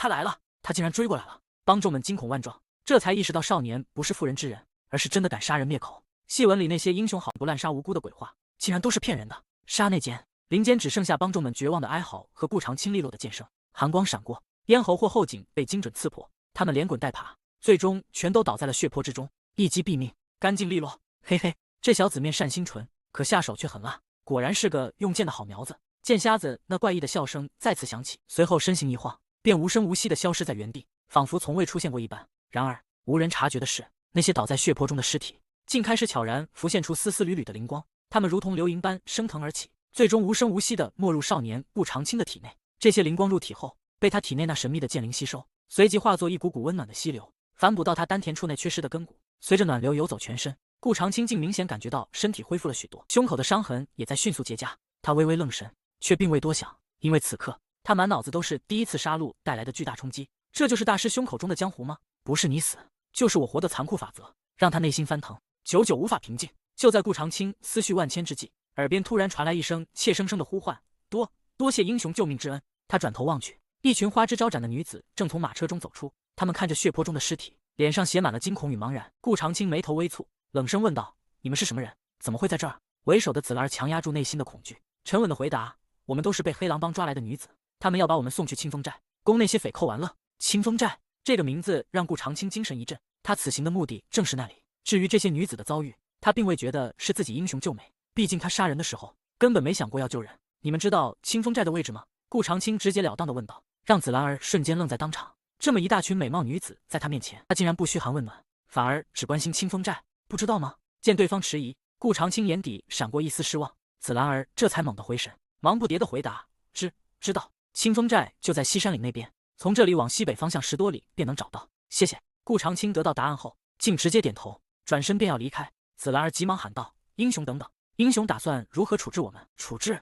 我为什么要处置你们？顾长青不解地回头，这问题显然超出了他的认知范围。英雄救了我等无以为报，愿以身相许。紫兰儿说着，竟带领所有女子齐刷刷跪地行礼。一时间，场面壮观而又带着一丝荒诞。这样的场景，恐怕任何男人都顶不住。可顾长青却下意识地后退了半步，仿佛看到了洪水猛兽。他一个尚未成年的少年，岂能接受如此大的恩赐？不行，绝对不行！